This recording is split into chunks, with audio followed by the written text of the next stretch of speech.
ಈ ವಾರ ನಾವು ಕೀರ್ತನೆಗಳಲ್ಲಿ ನಾವು ವಾಕ್ಯವನ್ನು ಧ್ಯಾನಿಸಲಿಕ್ಕಿದ್ದೇವೆ. ಕೀರ್ತನೆಗಳು 91ನೇ ಅಧ್ಯಾಯ 3ನೇ ವಚನವನ್ನ ನಾವು ಓದಿಕೊಳ್ಳೋಣ. ಕೀರ್ತನೆಗಳು 91ನೇ ಅಧ್ಯಾಯ 3ನೇ ವಚನ.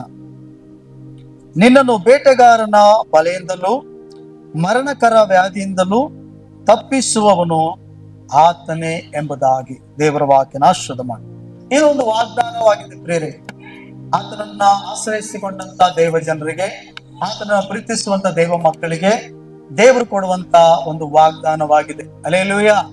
ವಾಕ್ಯ ಹೇಳ್ತದೆ, ನಿನ್ನನ್ನು ಬೇಟೆಗಾರನ ಬಲೆಯಿಂದಲೂ ಮರಣಕರ ವ್ಯಾಧಿಯಿಂದಲೂ ತಪ್ಪಿಸುವವನು ಆತನೇ. ಆತನು ಅಂತ ಹೇಳುವಾಗ ಯಾರು? ಯೇಸು ಕ್ರಿಸ್ತನ್. ಹಲ್ಲೆಲೂಯಾ. ಯೇಸು ಕ್ರಿಸ್ತನಿಂದ ಮಾತ್ರ ನಮ್ಮನ್ನ ಬೇಟೆಗಾರನ ಬಲೆಯಿಂದ, ಮರಣಕರ ವ್ಯಾಧಿಗಳಿಂದ ತಪ್ಪಿಸೋದಕ್ಕೆ ಸಾಮರ್ಥ್ಯ ಇರುವುದು ಯೇಸು ಕ್ರಿಸ್ತನಿಗೆ ಮಾತ್ರ. ಹಲ್ಲೆಲೂಯಾ. ಹಾಗಾದ್ರೆ ಮೊದಲನೇದಾಗಿ ನಾವು ನೋಡುವಾಗ ಬೇಟೆಗಾರನ ಬಲೆಯಿಂದ, ಬೇರೆ ಅನೇಕರಿಗೆ ಮರಣದ ಭಯ, ಅನೇಕರಿಗೆ ರೋಗ ಬಂದ್ರೆ ಎಲ್ಲಿ ಸತ್ತೋಗ್ಬಿಡ್ತೀನಿ ಅಂತ ಸಾವಿನ ಭಯ ಇರ್ತದೆ. ಏನಾದ್ರೂ ಪ್ರಯಾಣ ಮಾಡುವಾಗ ಕೆಲವರಿಗೆ ಭಯ, ಭವಿಷ್ಯದ ಬಗ್ಗೆ ಯೋಚನೆ ಮಾಡುವಾಗ ಭಯ, ಮಕ್ಕಳ ಬಗ್ಗೆ ಯೋಚನೆ ಮಾಡುವಾಗ ಭಯ. ಎಲ್ಲ ಭಯಗಳ ಹಿಂದೆ ಮರಣ ಮರಣ ಮರಣ ಸಾವು ಸಾವು ಅನ್ನೋ ಒಂದು ಭಯ ಇರ್ತದೆ. ಇದ್ರ ಹಿಂದೆ ಇರುವಂತ ದುಷ್ಟ ಶಕ್ತಿ. ಭಯಕ್ಕೆ ಕಾರಣ ಸೈತಾನನ ಹೊರತು ದೇವರಲ್ಲ. ದೇವರು ನಮ್ಗೆ ಕೊಟ್ಟಿರೋದು ಧೈರ್ಯದ ಆತ್ಮ ಹೊರತು ಏಡಿತನದ ಆತ್ಮ ಅಲ್ಲ. ಆದ್ರಿಂದ ನಾವು ದೇವರ ಮಕ್ಕಳಾಗಿದ್ರು, ದೇವರ ಆಲಯಕ್ಕೆ ಬರ್ತಿದ್ರು, ಚರ್ಚಿಗೆ ಬರ್ತಿದ್ರು, ವಾಕ್ಯಗಳು ಕೇಳ್ತಿದ್ರು, ಓದ್ತಿದ್ರು, ನಮ್ಮ ಒಳಗಡೆ ಏನೋ ಒಂದು ಭಯ. ಏನ್ ಭಯ? ಮರಣದ ಭಯ. ಅಯ್ಯೋ ಎಲ್ಲಿ ಬರೀ ಸಾವು ಸಾವು ಸಾವು. ಪ್ರೇರೆ, ದೇವರ ವಾಕ್ಯ ಹೇಳ್ತಿದೆ, ಮರಣ ಅನ್ನೋದು ಸೈತಾನ ಕೈಯಲ್ಲಿಲ್ಲ. ಹಲ್ಲೆಲೂಯಾ. ಮರಣ ಅನ್ನೋದು ನಿನ್ನ ಶತ್ರುವಾಗಿರೋ ಸೈತಾನ ಕೈಯಲ್ಲಿಲ್ಲ. ನೀನು ನಂಬಿ ಆರಾಧಿಸ್ತಿರೋ ದೇವರ ಕೈಯಲ್ಲಿದೆ ಮರಣ. ಹಲ್ಲೆಲೂಯಾ. ನಾನು ನೀನು ನಂಬಿ ಆರಾಧಿಸ್ತಿರೋ ದೇವರ ಕೈಯಲ್ಲಿದೆ ಜೀವ ಮತ್ತು ಮರಣ, ಎರಡು ಆತನ ಅಧೀನದಲ್ಲಿದೆ. ಆದ್ರಿಂದ ಸೈತಾನು ಯಾರ ವ್ಯಕ್ತಿನೋ, ಯಾವ ಜೀವಿತನೋ ಅಥವಾ ಯಾರ ಕುಟುಂಬಗಳನ್ನೋ ಅಷ್ಟು ಬೇಗ ಏನಂತೆ ಮರಣಕ್ಕೆ ಒಪ್ಪಿಸೋದಕ್ಕೆ ದೇವರು ಬಿಟ್ಟು ಕೊಡಲ್ಲ. ನಾವು ಮರಣವನ್ನ ಜಯಿಸಬೇಕು. ನಮ್ಮ ದೇವರು ಮರಣವನ್ನ ಜಯಿಸಿದವನು. ಹಲ್ಲೆಲೂಯಾ. ಆದ್ರಿಂದ ಮರಣದ ಕುರಿತಾಗಿ ಎಲ್ಲರಿಗೂ ಭಯ ಭಯ ಭಯ.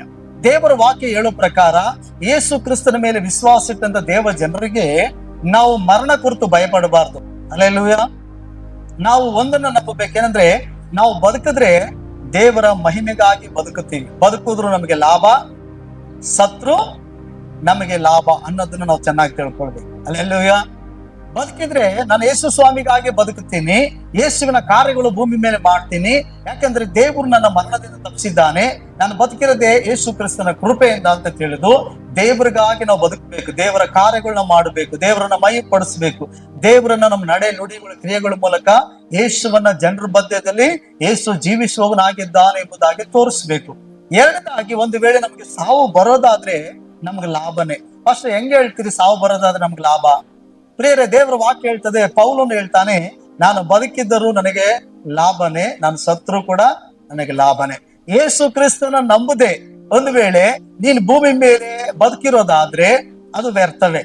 ಒಂದು ವೇಳೆ ಭೂಮಿ ಮೇಲೆ ನೀನು ಅನೇಕ ಸಂಪಾದನೆ ಮಾಡ್ತಾ ಇರ್ಬೋದು, ಆಸ್ತಿಗಳನ್ನ ಗಳಿಸಿರ್ಬೋದು, ಒಳ್ಳೆ ಜ್ಞಾನವಂತಳಾಗಿರ್ಬೋದು, ಅಥವಾ ವರಮಾನಗಳು ಚೆನ್ನಾಗಿರ್ಬೋದು, ಕುಟುಂಬ ಕಡೆ ಹಿನ್ನೆಲೆ ಕಡೆ ಚೆನ್ನಾಗಿರ್ಬೋದು. ಆದ್ರೆ ನಿನ್ ಜೀವಿತದಲ್ಲಿ, ನಿನ್ ಹೃದಯದಲ್ಲಿ ಯೇಸು ಕ್ರಿಸ್ತನಿಲ್ಲ ಅಂದ್ರೆ, ಯೇಸು ಕ್ರಿಸ್ತನ ಮೇಲೆ ನೀವು ವಿಶ್ವಾಸ ಇಟ್ಟಿಲ್ಲ ಅಂದ್ರೆ, ನಿಮ್ಮ ಭೂಮಿಯಲ್ಲಿ ಪಡುವ ಪ್ರಯಾಸವೆಲ್ಲವೂ ಕೂಡ ವ್ಯರ್ಥವೇ ಪ್ರೇರೆ. ಎರಡನೇದಾಗಿ, ಯೇಸು ಕ್ರಿಸ್ತನ ಮೇಲೆ ನನ್ನ ವಿಶ್ವಾಸ ಇಟ್ಟಿಲ್ಲ ಅನ್ನೋದಾದ್ರೆ ನೀವು ಈ ಲೋಕದಲ್ಲಿ ಆಯಿಸುತ್ತೀರೋ ಅಥವಾ ಯಾವುದೋ ರೀತಿಯಲ್ಲಿ ಮರಣ ಬಂದೇ ಬರ್ತದೆ. ಒಂದೆಲ್ಲ ಒಂದು ದಿನ ನೀವು ಮರಣಿಸಲೇಬೇಕು. ಹಲ್ಲೆಲೂಯಾ. ಆದ್ರೆ ಆ ಮರಣವನ್ನ ನಾವು ಎದುರುಗೊಳ್ಳೋದಾದ್ರೂ ಕೂಡ ಅದು ನಮಗೆ ಏನಂತೆ ಒಳ್ಳೇದಾಗಿರಲ್ಲ, ಅದು ಕೆಟ್ಟದಾಗೇ ಇರ್ತದೆ.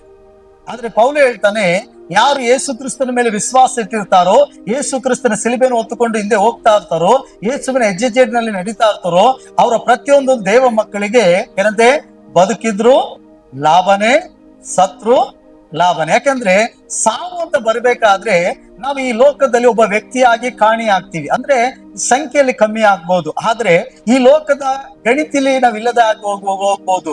ಜನರ ಮಧ್ಯದಲ್ಲಿ, ನಮ್ಮ ಕುಟುಂಬ ಮಧ್ಯದಲ್ಲಿ ನಾವು ಸದಸ್ಯರಾಗಿ ಕಾಣದೆ ಹೋಗ್ಬೋದು. ಆದ್ರೆ ಪರಲೋಕದಲ್ಲಿ ನಾವಿರ್ತೀವಿ. ಹಲ್ಲೆಲೂಯ.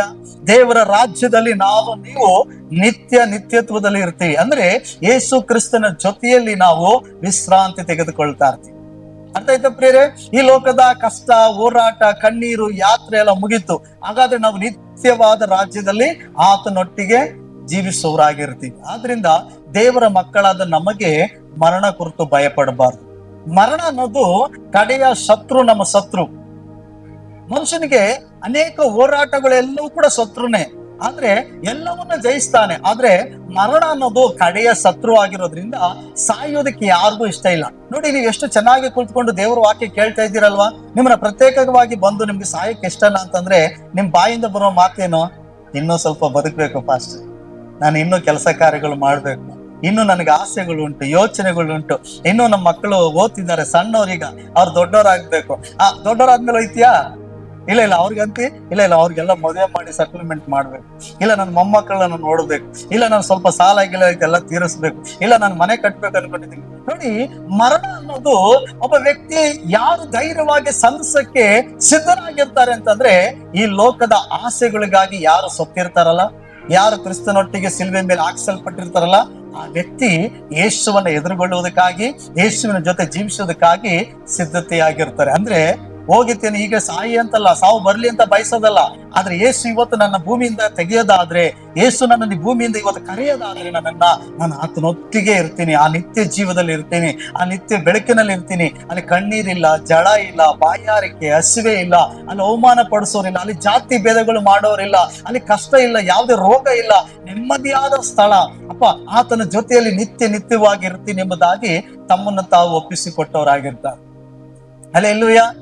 ಈ ಲೋಕದ ಆಸೆಗಳ ಮೇಲೆ ಯಾರು ಮನಸ್ಸಿಟ್ಟಿರ್ತಾರೋ, ಈ ಲೋಕದ ಕಾರ್ಯಗಳ ಮೇಲೆ ಯಾರು ಈ ಲೋಕದ ಕಾರ್ಯಗಳ ಮೇಲೆ ಆಸೆ ಉಳ್ಳವರಾಗಿ ಈ ಲೋಕವನ್ನ ಹಿಂಬಾಲಿಸ್ತಾ ಇರ್ತಾರೋ, ಅವರು ದೇವರ ಮಕ್ಕಳಾಗಿದ್ರು, ಚರ್ಚಿಗೆ ಬಂದಿದ್ರು, ಅವರು ಬದುಕಿದ್ರು ದೇವ್ರಿಗಾಗಿ ಬದುಕಿರಲ್ಲ, ಸತ್ರು ಕೂಡ ಅವರು ದೇವ್ರ ರಾಜ್ಯಕ್ಕಾಗಿ ಉಪಯೋಗ ಆಗಲ್ಲ. ಅವ್ರು ಏನಂದ್ರೆ ಇನ್ನೂ ಬದುಕ್ಬೇಕು ಆಸೆ ಅವ್ರಿಗೆ. ಯಾಕಂದ್ರೆ ಇನ್ನೂ ಸ್ವಲ್ಪ ಸಂಪಾದಿಸ್ಬೇಕು, ಇನ್ನು ನನ್ನ ಆಸೆಗಳೈತೆ. ಈಗ ತಾನೇ ಕಂಡ್ಬಿಟ್ಟಿರೋ ಪ್ರಪಂಚ ನೋಡ್ತಿರೋ ತರ ಇಷ್ಟು ದಿನ ಕಷ್ಟದಲ್ಲೇ ಬಂದು ನಾವು ಈಗೇನೋ ಕೈಗೆ ಸ್ವಲ್ಪ ಹಣ ಸಿಕ್ಕೈತೆ, ಈಗೇನೋ ಹೊರಗೆ ಪ್ರಪಂಚ ನೋಡಕ್ಕೆ ನಮ್ಗೆ ಸ್ವತಂತ್ರ ಸಿಕ್ಕೈತೆ, ಈಗ ಏನ್ ಬೇಕಾದ್ರೆ ಆಸೆ ಪಡ್ಬೋದು, ಏನ್ ಬೇಕಾದ್ರೆ ಪಾಪ ಮಾಡ್ಬೋದು, ಏನ್ ಬೇಕಾದ್ರೆ ಇನ್ನೂ ಸ್ವಲ್ಪ ಜೀವಿಸ್ಬೋದು. ಈಗ ಸಾಯಕ್ಕೆ ನನಗೆ ಇಷ್ಟ ಇಲ್ಲ, ಸಾವು ಕುರಿತಾಗಿ ನನಗೇನು ಆಲೋಚನೆ ಇಲ್ಲ.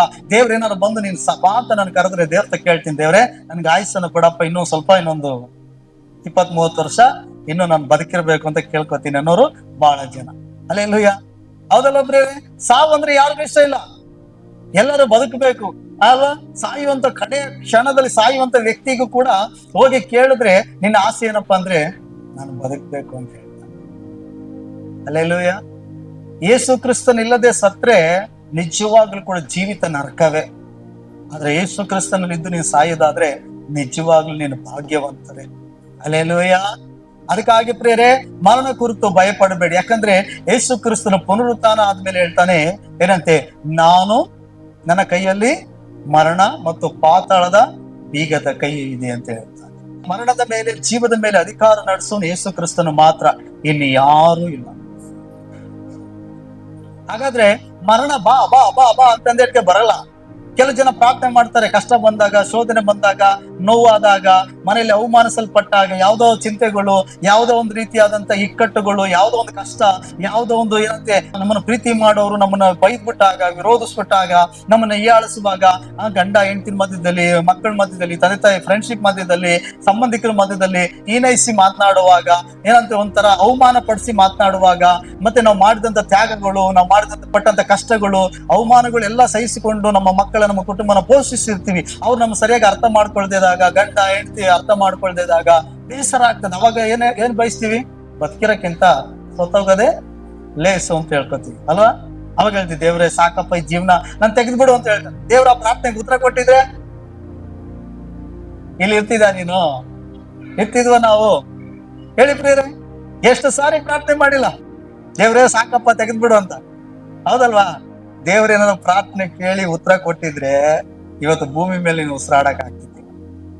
ಆದ್ರೆ ದೇವ್ರು ಎಲ್ಲಾ ಪ್ರಾರ್ಥನೆಗೆ ಉತ್ತರ ಕೊಡಲ್ಲ, ಗೊತ್ತೈತೆ ಆತನಿಗೆ. ಯಾವಾಗ ನೀನ್ ಎಮೋಷನಲ್ ಮಾಡ್ತಿ, ಯಾವಾಗ ನೀನ್ ದುಃಖದಲ್ಲಿ ಮಾಡ್ತಿ, ಸಂತೋಷದಲ್ಲಿ ಹೆಂಗ್ ಮಾಡ್ತಿ ಎಲ್ಲ ಗೊತ್ತೈತೆ. ಅದಕ್ಕೆ ಯಾವ ಪ್ರಾರ್ಥನೆಗೆ ಉತ್ತರ ಕೊಡ್ಬೇಕು, ಕೊಡಬಾರ್ದು ಅನ್ನೋದು ಆತನಿಗೆ ಗೊತ್ತು. ಆತನ ಸರ್ವಜ್ಞಾನಿ ಆಗಿದ್ದಾನೆ. ಹಲ್ಲೆಲೂಯಾ. ಇವತ್ತು ಯಾರಾದ್ರೂ ಬೇಕಾದ್ರೆ ಆತರ ಪ್ರಾರ್ಥನೆ ಮಾಡಿ, ಮಾಡ್ತೀವಿ ಅಷ್ಟೇ, ನನಗೂ ಬೇಸರ ಆಗ್ಬಿಟ್ಟೈತೆ ಅಂತೀಯಾ? ನೀನ್ ಪ್ರಾರ್ಥನೆ ಮಾಡಿದ್ರು ದೇವ್ರ ಉತ್ತರ ಕೊಡಲ್ಲ ಅದಕ್ಕೆ. ಹಲ್ಲೆಲೂಯಾ. ಯಾಕೆ ಉತ್ತರ ಕೊಡಲ್ಲ ಅಂದ್ರೆ ದೇವರ ಯೋಚನೆ ನೆರವೇರ ತನಕ ಭೂಮಿ ಮೇಲೆ ನಮಗೆ ಮರಣ ಬರಲ್ಲ. ದೇವರ ಯೋಜನೆ ನನ್ನ ನಿನ್ನ ಮೇಲೆ ಒಂದಿದೆ. ಹಲ್ಲೆಲೂಯಾ. ಅಲ್ಲಿ ತನಕನು ದೇವರು ಮರಣಕ್ಕೆ ನಮ್ಮನ್ನು ಒಪ್ಪಿಸಕ್ಕಿಲ್ಲ. ಮರಣ ಅನ್ನೋದು ಸೈತಾನ ಕೈಯಲ್ಲಿ ಇಲ್ಲ, ದೇವರ ಕೈಯಲ್ಲಿ ಐತೆ. ಮರಣ ಜೀವ ಅನ್ನೋದು ದೇವರ ಕೈಯಲ್ಲಿ ಐತೆ. ಅರ್ಥ ಆಯ್ತಾ? ಅದಕ್ಕಾಗಿ ದೇವರ ವಾಕ್ಯ ಹೇಳ್ತದೆ, ನಿನ್ನನ್ನು ಬೇಟೆಗಾರನ ಬಲೆಯಿಂದಲೂ ಮರಣಕರ ವ್ಯಾಧಿಗಳಿಂದಲೂ ತಪ್ಪಿಸುವವನು ಆತನೇ ಎಂಬುದಾಗಿ ವಾಕ್ಯ ಹೇಳ್ತದೆ. ಹಲ್ಲೆಲೂಯಾ. ಹಾಗಾದ್ರೆ ಸೈತಾನನು ಯಾರಾಗಿದ್ದಾರೆ? ನಮ್ಮನ್ನ ಬೇಟೆಯಾಡುವಂತ ಒಬ್ಬ ಬೇಟೆಗಾರನಾಗಿದ್ದಾನೆ, ಮರಿಬಾರದು. ಸೈತಾನ ಯಾರಾಗಿದ್ದಾನೆ? ಬೇಟೆಗಾರನಾಗಿದ್ದಾನಂತೆ. ಹಾಗಾಗಿ ಆತ ನಮ್ಮ ಮೇಲೆ ಬೇಟೆನ ಆಡ್ತಾ ಇರ್ತಾನೆ. ಆತನಿಗೆ ನಾಚಿಕೆ ಮಾನ ಮರ್ಯಾದೆ ಏನಿಲ್ಲ ಅವನಿಗೆ. ಈ ಎಷ್ಟೇ ಬೈಯಿ ಎಷ್ಟೇ ಓಡಿಸು ಯೇಸು ನಾಮದಲ್ಲಿ ಮತ್ತೆ ಬರ್ತಾನೆ. ಒಂದಾದ್ಮೇಲೆ ಇನ್ನೊಂದು ತಗೊಬರ್ತಾನೆ. ಒಂದ್ ತೀರೋಯ್ತು ಅಂದ್ರೆ ಇನ್ನೊಂದು ಕಷ್ಟ ತಗೊಬರ್ತಾನೆ. ಒಂದ್ ತೀರೋದ್ರೆ ಇನ್ನೊಂದು ಶೋಧನೆ ತಗೊಬರ್ತಾನೆ. ಅದು ಇದು ಇದು ಇದು ನಮ್ಮನ್ನ ಏನ್ ಮಾಡ್ತಾ ಇರ್ತಾನೆ? ಒಂದಲ್ಲ ಒಂದು ಬಲೆಗಳನ್ನ ಎಣಿತಾನೆ ಇರ್ತಾನೆ ನಮ್ಮನ್ನು ಬೀಳ್ಸಕ್ಕೆ. ಹಲ್ಲೆಲೂಯಾ. ನೋಡಿ ಪ್ರಿಯರೇ, ನಾವು ಯೇಸುವನ್ನ ಈಗ ನಂಬಿರ್ಬೋದು, ಯೇಸು ಸ್ವಾಮಿ ನಂಬಿ ನಾವು ಸ್ವಲ್ಪ ದಿನವಾಗಿರ್ಬೋದು, ಕೆಲವು ತಿಂಗಳುಗಳಾಗಿರ್ಬೋದು, ಕೆಲವು ವರ್ಷಗಳಾಗಿರ್ಬೋದು, ಅಥವಾ ಇನ್ನೂ ಕೂಡ ಬಹಳ ವರ್ಷಗಳು ಯೇಸು ಸ್ವಾಮಿ ನಂಬಿ ನಾವು ಬಹಳ ವರ್ಷವಾಗಿರ್ಬೋದು. ಆದ್ರೆ ಒಂದು ನೋಡಿ ಏನಂತಂದ್ರೆ, ಸೈತಾನನು ಆಗಿಂದಲೂ ಕೂಡ ನಮ್ಮನ್ನ ದೇವರು ತಾಯಿಯ ಗರ್ಭದಲ್ಲಿ ಹುಟ್ಟಿಸಿದಾಗಿಂದಲೂ ಕೂಡ ನಮ್ಮನ್ನು ಹೆಂಗಾರ ಮಾಡಿ ಕೊಲ್ಲಬೇಕು, ಹೆಂಗಾರ ಮಾಡಿ ನಮ್ಮನ್ನ ನಾಶ ಮಾಡಬೇಕು, ಹೆಂಗಾರ ಮಾಡಿ ನಮಗೆ ಮರಣ ಕೊಪ್ಪಿಸ್ಬೇಕಂತ ಹೇಳಿ ಸತತವಾಗಿ ತನ್ನ ಬಲೆಗಳನ್ನ ಎಣ್ಕೊಂಡು ಬರ್ತಾನೆ ಇದ್ದ. ತನ್ನ ಬಲೆಗಳನ್ನ ನಮ್ಮ ಮೇಲೆ ಬೀಸ್ತಾನೆ ಇದ್ದ. ಆದರೆ ಯೇಸು ಸ್ವಾಮಿನ ನಾವು ಈಗ ನಂಬಿರ್ಬೋದು, ನಂಬಿ ಸ್ವಲ್ಪ ತಿಂಗಳಾಗಿರ್ಬೋದು, ವರ್ಷ ಆಗಿರ್ಬೋದು. ಆದ್ರೆ ನಿನ್ನ ತಾಯಿ ಗರ್ಭದಲ್ಲಿ ರೂಪಿಸಿದವನಾದಂತ ಯೇಸು ಕ್ರಿಸ್ತನು ಅಲ್ಲಿಂದ ಇಲ್ಲಿ ತನಕ ಬೇಟೆಗಾರನ ಬಲೆಯಿಂದ ಮರಣಕರ ವ್ಯಾಧಿಗಳಿಂದ ತಪ್ಪಿಸ್ತಾ ಬಂದಿದ್ದಾನೆ. ಹಲ್ಲೆಲೂಯಾ. ಕೆಲವರು ಹೇಳ್ತಾರೆ ಏನಂದ್ರೆ, ನನ್ನ ಮಗಳು ಹುಟ್ಟುವಾಗ ನನಗೆ ಬಹಳ ಕಷ್ಟ, ಯಾಕಂದ್ರೆ ಆ ಟೈಮಲ್ಲಿ ನಮ್ಗೆ ಊಟನೇ ಸರಿ ಇಲ್ಲ, ಅವತ್ತು ಇಡೀ ಮಳೆ, ಅವತ್ತು ಹುಟ್ಟುವಾಗ ನನಗೆ ಇರುತ್ತೆ ಕುಟುಂಬದಲ್ಲಿ ವಾತಾವರಣನೇ ಸರಿ ಇಲ್ಲ, ಗಂಡ ಸರಿ ಇರ್ತಿಲ್ಲ, ಅತ್ತೆ ಮಾವದ ಹಿಂಸೆ, ಈ ಮಗು ಬದುಕ್ತದೋ ಇಲ್ಲೋ ಅಂತ ಉಳಿಸ್ಕೊಳ್ಬೇಕು ಇಲ್ಲೋ ಅನ್ನೋದು ಏನಂತೆ ಒಂದು ಜೀವ ಮರಣದ ಮಧ್ಯದಲ್ಲಿ ನಾನು ಹೋರಾಟ ಮಾಡ್ತಿದ್ದೆ ಅಂತ ಕೆಲವರು ಹೇಳ್ತಾರೆ. ಕೆಲವರು ಹೇಳ್ತಾರೆ, ನಾನು ಹುಟ್ಟುವಾಗ ನಮ್ಮ ತಂದೆ ತಾಯಿ ಹೇಳಿದ್ರು ಬಹಳ ಕಷ್ಟ ಅಂತೆ, ನಾನು ಹುಟ್ಟುವಾಗ ನನ್ನ ತೂಕ ಕಮ್ಮಿ ಆಗಿದ್ದಂತೆ, ನಾನು ಏನಂತೆ ಆಸ್ಪತ್ರೆಗೆ ಹೋದಾಗ ಈ ಮಗು ಗರ್ಭದಲ್ಲೇ ಸತ್ತೋಗ್ಬಿಡ್ತದೆ, ಇದು ಬೆಳವಣಿಗೆ ಚೆನ್ನಾಗಿಲ್ಲ, ಹಂಗೆ ಹಿಂಗೆ ಅಂತ ಡಾಕ್ಟರ್ ಏನೇನೋ ಹೇಳಿದ್ರಂತೆ. ಹಂಗಾಗಿತ್ತೇನೆ ಮಗು ಹುಟ್ಟಲ್ಲ ಅಂತ ಹೇಳಿ ತಿಳ್ಕೊಂಡಿದ್ರಂತೆ. ತೂಕ ಕಮ್ಮಿ ಆಗಿರೋದ್ರಿಂದ ಹುಟ್ಟೆಟ್ಗೆ ಒಂದು ವಾರ 15 ದಿವಸ ಇದು ಸತ್ತೋಗ್ಬೋದು ಅಂತ ತಿಳ್ಕೊಂಡಿದ್ರಂತೆ. ಆದ್ರೆ ದೇವರ ಕೃಪೆ ನಾನು ಇವತ್ತು ಬದುಕಿದೀವಿ ಅಂತ ಹೇಳ್ತಾರೆ. ಹಾಗಾದ್ರೆ ನೋಡಿ, ಎಷ್ಟೋ ಅಪತ್ತು ಸೈತಾನನು ತಾಯಿ ಗರ್ಭದಲ್ಲೇ ಇದ್ದಾಗ್ಲೇ ನಸುಕ ಹಾಕಬೇಕು, ತಾಯಿ ಗರ್ಭದಿಂದ ಹೊರಗಡೆನೆ ಬರಬಾರದು, ಈ ಪ್ರಪಂಚನ ನೋಡ್ಬಾರ್ದು ಅಂತ ಹೇಳಿ ನಿನ್ನ ವಿಷಯದಲ್ಲಿ ನನ್ನ ವಿಷಯದಲ್ಲಿ ಎಷ್ಟೋ ಪ್ರಯತ್ನ ಪಟ್ಟ ಸೈತಾನನು. ಆದ್ರೆ ದೇವರು ಬಿಟ್ಟುಕೊಂಡಿಲ್ಲ. ಹಲ್ಲೆಲೂಯಾ. ಆತನ ಬೇಟೆಗಾರರ ಬಲೆಯಿಂದ ಮರಣಕರ ವ್ಯಾಧಿಗಳಿಂದ ತಪ್ಪಿಸ್ತಾನೆ ಬಂದ. ಇನ್ನು ನಾವೇನು ಹುಡುಗರಾದೋ ಅಂದ್ರೆ ಮಕ್ಕಳಾದಾಗ ಆಟ ಆಡ್ತಾ ಇರ್ತಾರೆ. ಆಟ ಆಡುವಾಗ ಎಷ್ಟೊಂದು ಅಪಾಯಗಳು ಅಲ್ವಾ? ಎಷ್ಟೋ ಸಾರಿ ಬಿಲ್ಡಿಂಗ್ ಮೇಲಿಂದ ಬಿದ್ದು, ಮರ ಹತ್ತುವಾಗ ಬಿದ್ದು, ಹೋಗುವಾಗ ಏನೋ ಒಂದು ತೊಂದರೆಗಳು, ಕೈ ಮುರಿದೈತು, ಕಾಲು ಮುರಿದ, ಸಾವೇ ಬರುವಂತದಿತ್ತು. ಆದ್ರೆ ದೇವ್ರ ಏನ್ ಮಾಡಿದ್ರು? ಅವುಗಳಿಂದ ಎಲ್ಲನ್ನ ತಪ್ಪಿಸಿದ್ರು. ಈಗ ನಮ್ಮ ಜೀವಿತದಲ್ಲಿ ನಾವು ನೋಡೋದಾದ್ರೆ ಬೇರೆ, ಯೇಸುವನ್ನ ನಾವ್ ಹೀಗೆ ನಂಬಿರ್ಬೋದು, ಆದ್ರೆ ದೇವರು ಆದಿಯಿಂದಲೂ ನಮ್ಮನ್ನ ಏನ್ ಮಾಡ್ತಿದ್ದಾನೆ? ಕಾಯ್ತಾ ಬರ್ತಿದ್ದಾನೆ. ಸೈತಾನನು ಬೇಟೆಗಾರನು ಏನ್ ಮಾಡ್ತಿದ್ದ? ತನ್ನ ಬಲೆಯನ್ನು ಹಾಕ್ತಾನೆ ಇದ್ದ. ಈ ಮಗಳು ಯೇಸು ನಂಬ್ತಾಳೆ, ಈ ಮಗನು ಯೇಸು ಸ್ವಾಮಿ ನಂಬ್ತಾನೆ, ಈ ಕುಟುಂಬ ದೇವರನ್ನ ಆರಾಧಿಸುವಂತ ಕುಟುಂಬ, ಇವ್ರ ಮೇಲೆ ದೇವರ ಒಂದು ಉದ್ದೇಶ ಇದೆ, ದೇವರ ಒಂದು ಪ್ರಣಾಳಿಕೆ ಇದೆ. ಹೆಂಗಾರ ಮಾಡಿ ಇದನ್ನ ತಿನ್ಮಾಡಬೇಕು, ಚೂಟ್ ಹಾಕಬೇಕು, ಹೆಂಗಾರ ಮಾಡಿ ಇದು ನಶಿಸ್ಬೇಕು, ಇದು ತಾಯಿ ಗರ್ಭದಿಂದ ಹೊರಗಡೆನೆ ಬರಬಾರ್ದು, ಇದು ತಾಯಿ ಗರ್ಭದಿಂದ ಹೊರಗಡೆ ಬಂದ್ರೆ ಬೆಳೆಯಕ್ಕೆ ಬಿಡಬಾರ್ದು. ಅನೇಕ ಪ್ರಯತ್ನಗಳು ಪಟ್ಟ, ಅನೇಕ ಬೇಲಿಗಳು ಇರುತ್ತೆ, ಬಲೆಗಳನ್ನ ಬೀಸ್ತಾ. ಆದ್ರೆ ನಿನ್ನ ಸೃಷ್ಟಿ ಮಾಡಿದಂತ ಕರ್ತನು, ರಕ್ಷಕನು, ಆತನ ಹಾಕಿದಂತ ಎಲ್ಲಾ ಬಲೆಗಳಿಂದ, ಬೇಟೆಗಾರನ ಬಲೆಯಿಂದ, ಮರಣಕಾರ ವ್ಯಾಧಿಯಿಂದ ನಿಮ್ಮ ಕುಟುಂಬವನ್ನ ಆತನ ತಪ್ಪಿಸ್ತಾನೆ ಬಂದ. Hallelujah, hallelujah. ಕೆಲವರು ಹೇಳ್ತಾರೆ ಏನಂದ್ರೆ, ಅಯ್ಯೋ ನಾನು ಬದುಕಿರೋದೇ ದೇವ್ರ ಕೃಪೆ. ಕೆಲವರು ಹೇಳ್ತಾರೆ, ಯೇಸು ಸ್ವಾಮಿ ನಂಬದೇದವ್ರು ಹೇಳ್ತಾರೆ ಏನಂತಂದ್ರೆ, ಏನ್ ಹೇಳ್ತಾರೆ? ನಾನು ಇವತ್ತು ಒಂದು ಅನಾಹುತ ಆಗೋದಿತ್ತು, ಇವತ್ತು ಎಲ್ಲಿ ನಾವು ಬದುಕಿ ಹಿಂತಿರುಗಿ ಬರ್ತೀವೋ ಅನ್ನೋದು ನಮಗೆ ಗೊತ್ತಿಲ್ಲ. ಆದ್ರೆ ಏನೋ ನಮ್ ಪುಣ್ಯ, ನಮ್ ತಂದೆ ತಾಯಿ ಮಾಡಿದಂತ ಏನೋ ಒಂದು ದಾನ ಧರ್ಮ ಒಳ್ಳೆ ಕ್ರಿಯೆ ಅಂತ ಹೇಳ್ತಾರೆ, ದೇವ್ರ ಕೃಪೆ ಅಂತ ಹೇಳಿ ಹೇಳಲ್ಲ. ಆದ್ರೆ ಯೇಸು ಸ್ವಾಮಿ ಮೇಲೆ ನಂಬಿಕೆ ಇಟ್ಟಂತ ನಾವ್ ಹೇಳ್ತೀವಿ, ಏನಾದ್ರೂ ಒಂದು ಅಪಾಯ ಮರಣದಿಂದ ದೇವ್ರು ತಪ್ಪಿಸಿದ್ರೆ ಹೇಳ್ತೀವಿ, ದೇವರ ಕೃಪೆ ಅಪ್ಪ, ದೇವರ ಕೃಪೆ, ದೇವ್ರು ನಮ್ಮನ್ನ ಕಾಯಿದ್ರಪ್ಪ, ಈ ಆಗ್ಬೇಕಾಗಿರೋ ಅನಾಹುತದಿಂದ ತಪ್ಪಿಸಿದ್ರು, ಇಲ್ಲಾಂದ್ರೆ ಇವತ್ತು ನಾನು ಜೀವಂತವಾಗಿ ಭೂಮಿ ಮೇಲೆ ಇರ್ತಿತ್ತಿಲ್ಲ ಅಂತ ಹೇಳಿ ನಾವೇನ್ ಮಾಡ್ತೀವಿ? ದೇವರನ್ನ ಸುತುಸೂರಾಗಿದ್ದೀವಿ ಪ್ರೇರೆ. ಹಲ್ಲೆಲೂಯ. ನೋಡಿ, ಮೋಸೆಯ ಜೀವಿತನ ನೋಡಿ. ಮೋಸೆಯು ಜನಿಸುವಾಗ ಆತ ಐಗುಪ್ತ ದೇಶದಲ್ಲಿದ್ದಾನೆ. ಐಗುಪ್ತ ದೇಶದಲ್ಲಿ ಫರೋನ್ ರಾಜ ಏನ್ ಹೇಳ್ತಿದ್ದಾನೆ ಅಂತಂದ್ರೆ, ಇಸ್ರಾಯೇಲರ ಮಕ್ಕಳು ಹುಟ್ಟುವಾಗ ಅವರಲ್ಲಿ ಗಂಡು ಮಕ್ಕಳು ಹುಟ್ಟಿದ್ರೆ ಆ ಗಂಡು ಮಕ್ಕಳನ್ನೆಲ್ಲ ಸಂಹರಿಸ್ಬಿಡಿ, ಹೆಣ್ಣು ಮಕ್ಕಳು ಹುಟ್ಟಿದ್ರೆ ಅವ್ರಿಗೆ ಉಳಿಸ್ರಿ ಅಂತ ಹೇಳಿದ್ದೇನೆ. ಒಂದು ಆದೇಶವನ್ನು ಕೊಟ್ಬಿಟ್ಟ. ಯಾರು? ಐಗುಪ್ತ ದೇಶದಲ್ಲಿ ಫರೋನ್ ರಾಜನ ಆದೇಶ ಕೊಟ್ಬಿಟ್ಟ. ಹಲ್ಲೆಲೂಯ. ಆಗ ಎಲ್ಲಾ ಮಕ್ಕಳನ್ನ ಕೊಲ್ತಿದ್ದಾರೆ. ಆದ್ರೆ ದೇವರು ಪ್ರಣಾಳಿಕೆ ಇದ್ದಿದ್ರಿಂದ ಮೋಸೆ ಮಾತ್ರ ಬದುಕೊಳ್ಳುದ. ಹಲ್ಲೆಲೂಯ. ಮೋಸೆ ಒಬ್ಬನನ್ನ ದೇವರು ಏನ್ ಮಾಡಿದ್ರು? ಬದುಕಿಸಿ ಉಳಿಸಿದ್ರು. ಹಲ್ಲೆಲೂಯ. ಅದೇ ರೀತಿಯಾಗಿ ಯೋಚನೆ ಮಾಡಿ ಪ್ರಿಯರೇ, ನೀವು ಜನಿಸುವಾಗ ನಿಮ್ ಬಗ್ಗೆ ಗೊತ್ತಿಲ್ವೇನೋ, ಆ ಜನಿಸಿದಂತ ವಾತಾವರಣ ನಿಮ್ಗೆ ಗೊತ್ತಿಲ್ಲದೆ ಇರ್ಬೋದು. ಕೆಲವ್ರು ಗೊತ್ತಿರ್ಬೋದು, ನಮ್ಮ ತಾಯಿ ಹೇಳಿದ್ರು, ನಮ್ಮ ಅಜ್ಜಿ ಹೇಳಿದ್ರು, ನಮ್ಮ ಅಜ್ಜ ಹೇಳಿದ್ರು ಅಂತ ಹೇಳಿ ನಿಮ್ಗೆ ಗೊತ್ತಿರ್ಬೋದು. ಕೆಲವ್ರಿಗೆ ಗೊತ್ತಿಲ್ಲದೆ ಇರ್ಬೋದು. ಆದ್ರೆ ನೀನು ಹುಟ್ಟುವಾಗ ಏನಂತೆ, ನೀನು ಊರಲ್ಲಿ ಇದ್ದವರು ಅಥವಾ ನೀನು ಗ್ರಾಮದಲ್ಲಿ ಇದ್ದವರು ಅಥವಾ ನೀನು ಪಟ್ಟಣದಲ್ಲಿ ದೇಶದಲ್ಲಿ ಎಷ್ಟೋ ಜನ ಮಕ್ಕಳು ತಾಯಿ ಗರ್ಭದಲ್ಲೇ ಸತ್ತು ಹೋಗ್ಬಿಟ್ರು. ತಾಯಿ ಗರ್ಭದಲ್ಲಿ ಕೇವಲ ಪಿಂಡವಾಗಿದ್ದಾಗಲೇ ಕರಗೋಗ್ಬಿಟ್ರು. ಕೇವಲ ಭೂಮಿಗೆ ಬಂದಾಗ ಕಣ್ಣು ಬಿಟ್ಟು ಭೂಮಿನ ನೋಡಿ ಒಂದೇ ದಿನದಲ್ಲಿ ಕಣ್ಣು ಮುಚ್ಕೊಂಡಿರೋ ಎಷ್ಟೋ ಜನ ಇದ್ದಾರೆ. ಆದ್ರೆ ನನ್ನ ದೇವರಾಗಿರೋ ಕರ್ತನು ನೀನು ಕಣ್ಣು ಮುಚ್ಚುವಂತೆ ದೇವರು ಮಾಡಲಿಲ್ಲ. ಹಲ್ಲೆಲೂಯ. ನೀನ್ ಕಣ್ಣು ಬಿಟ್ಟುಕೊಂಡು ಜೀವಿಸುವಂತೆ ಬೆಳೆಯುವಂತೆ ದೇವರು ಕಾರ್ಯ ಮಾಡಿದ್ದಾರೆ. ಹಲ್ಲೆಲೂಯ. ಹೌದಲ್ವಾ? ಮೋಸೆ ಕಾಲದಲ್ಲಿ ಹೇಗಿತ್ತು ಅದೇ ರೀತಿಯಾಗಿತ್ತು ನಮ್ಮ ಪರಿಸ್ಥಿತಿಗಳು. ನಮ್ಗೆ ನೋಡಿ, ಜನನ ಮರಣಗಳು ಆಗ್ತಾನೆ ಇರ್ತದೆ. ಒಂದು ಮಗು ಹುಟ್ಟಿತು ಅಂತಂದ್ರೆ ಎಷ್ಟೋ ಮಕ್ಕಳುಗಳು ಸಾಯ್ತಾ ಇರ್ತಾರೆ ಅಲ್ವಾ? ಎರಡು ಕೂಡ ನಡೀತಾ ಇರ್ತದೆ. ಇವತ್ತು ಭೂಮಿ ಮೇಲೆ ಜನನ ಮರಣ ಏನಾಗ್ತಾ ಇರ್ತದೆ? ಆಗ್ತಾನೆ ಇರ್ತದೆ. ಜನನಕ್ಕಿಂತ ಮರಣಗಳೇ ಹೆಚ್ಚಾಗ್ತಾ ಇರ್ತದೆ. ಅಂತ ಟೈಮಲ್ಲಿ ನೋಡಿ, ದೇವರು ಮರಣಕ್ಕೆ ಒಪ್ಪಿಸಿದ ಹಾಗೆ ಸೈತಾನನ್ನು ಒಡ್ಡಿದಂತ ಬಲೆಯಿಂದ ನಿಮ್ಮನ್ನ ತಪ್ಪಿಸಿ ಇವತ್ತು ದೇವರ ಆಲಯದಲ್ಲಿ ಕುಳಿತುಕೊಂಡು ಆತನನ್ನು ಆರಾಧಿಸುವಂತ ದೇವರು ಕೃಪೆ ಕೊಟ್ಟಿದ್ದಾನೆ. ಕೈಗಳು ತಟ್ಟಿ ದೇವರ ಮೈ ತೋರಿಸೋಣ. ನೋಡಿ ಪ್ರಿಯರೇ, ಅದನ್ನ ನಾವು ಮರೆಯಕ್ಕೆ ಹೋಗಬಾರದು.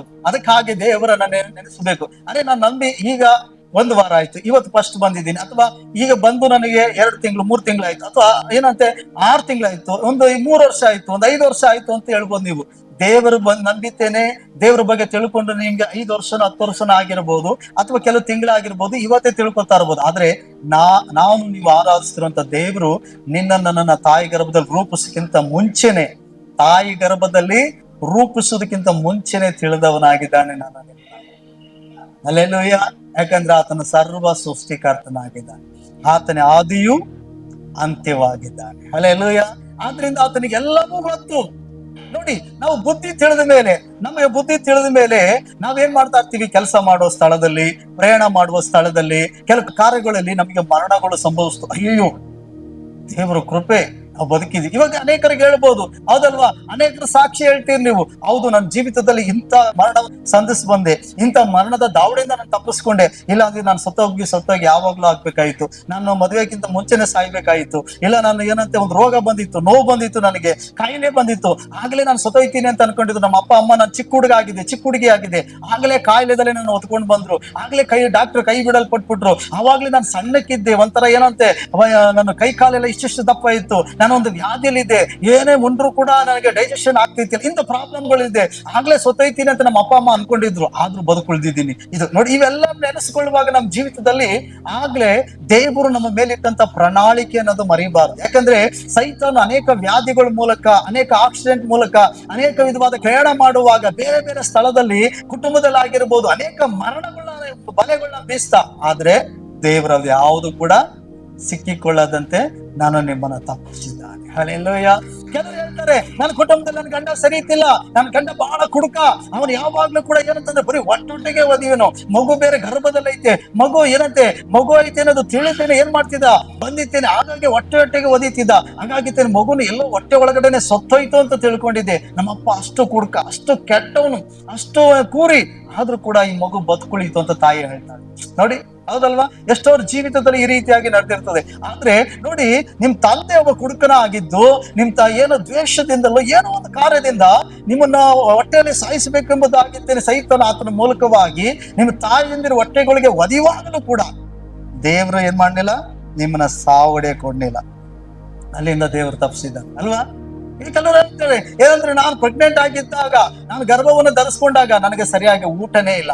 ತಾಯಿಗೆ ಊಟ ಇಲ್ಲ ಅಂತಂದ್ರೆ ಮಕ್ಕಳು ಇಬ್ರು ಏನಾಗಿರ್ತಾರೆ ಅಲ್ವಾ? ಅವ್ರು ಹೇಳ್ತಾರೆ, ಸರಿಯಾದ ಊಟನೇ ಇಲ್ಲ, ನಮಗೆ ಸರಿಯಾದ 3 ಉಣ್ಣಕ್ಕೆ ಊಟನೇ ಇಲ್ಲ, ಪೌಷ್ಟಿಕ ಆಹಾರಗಳೇ ಇಲ್ಲ.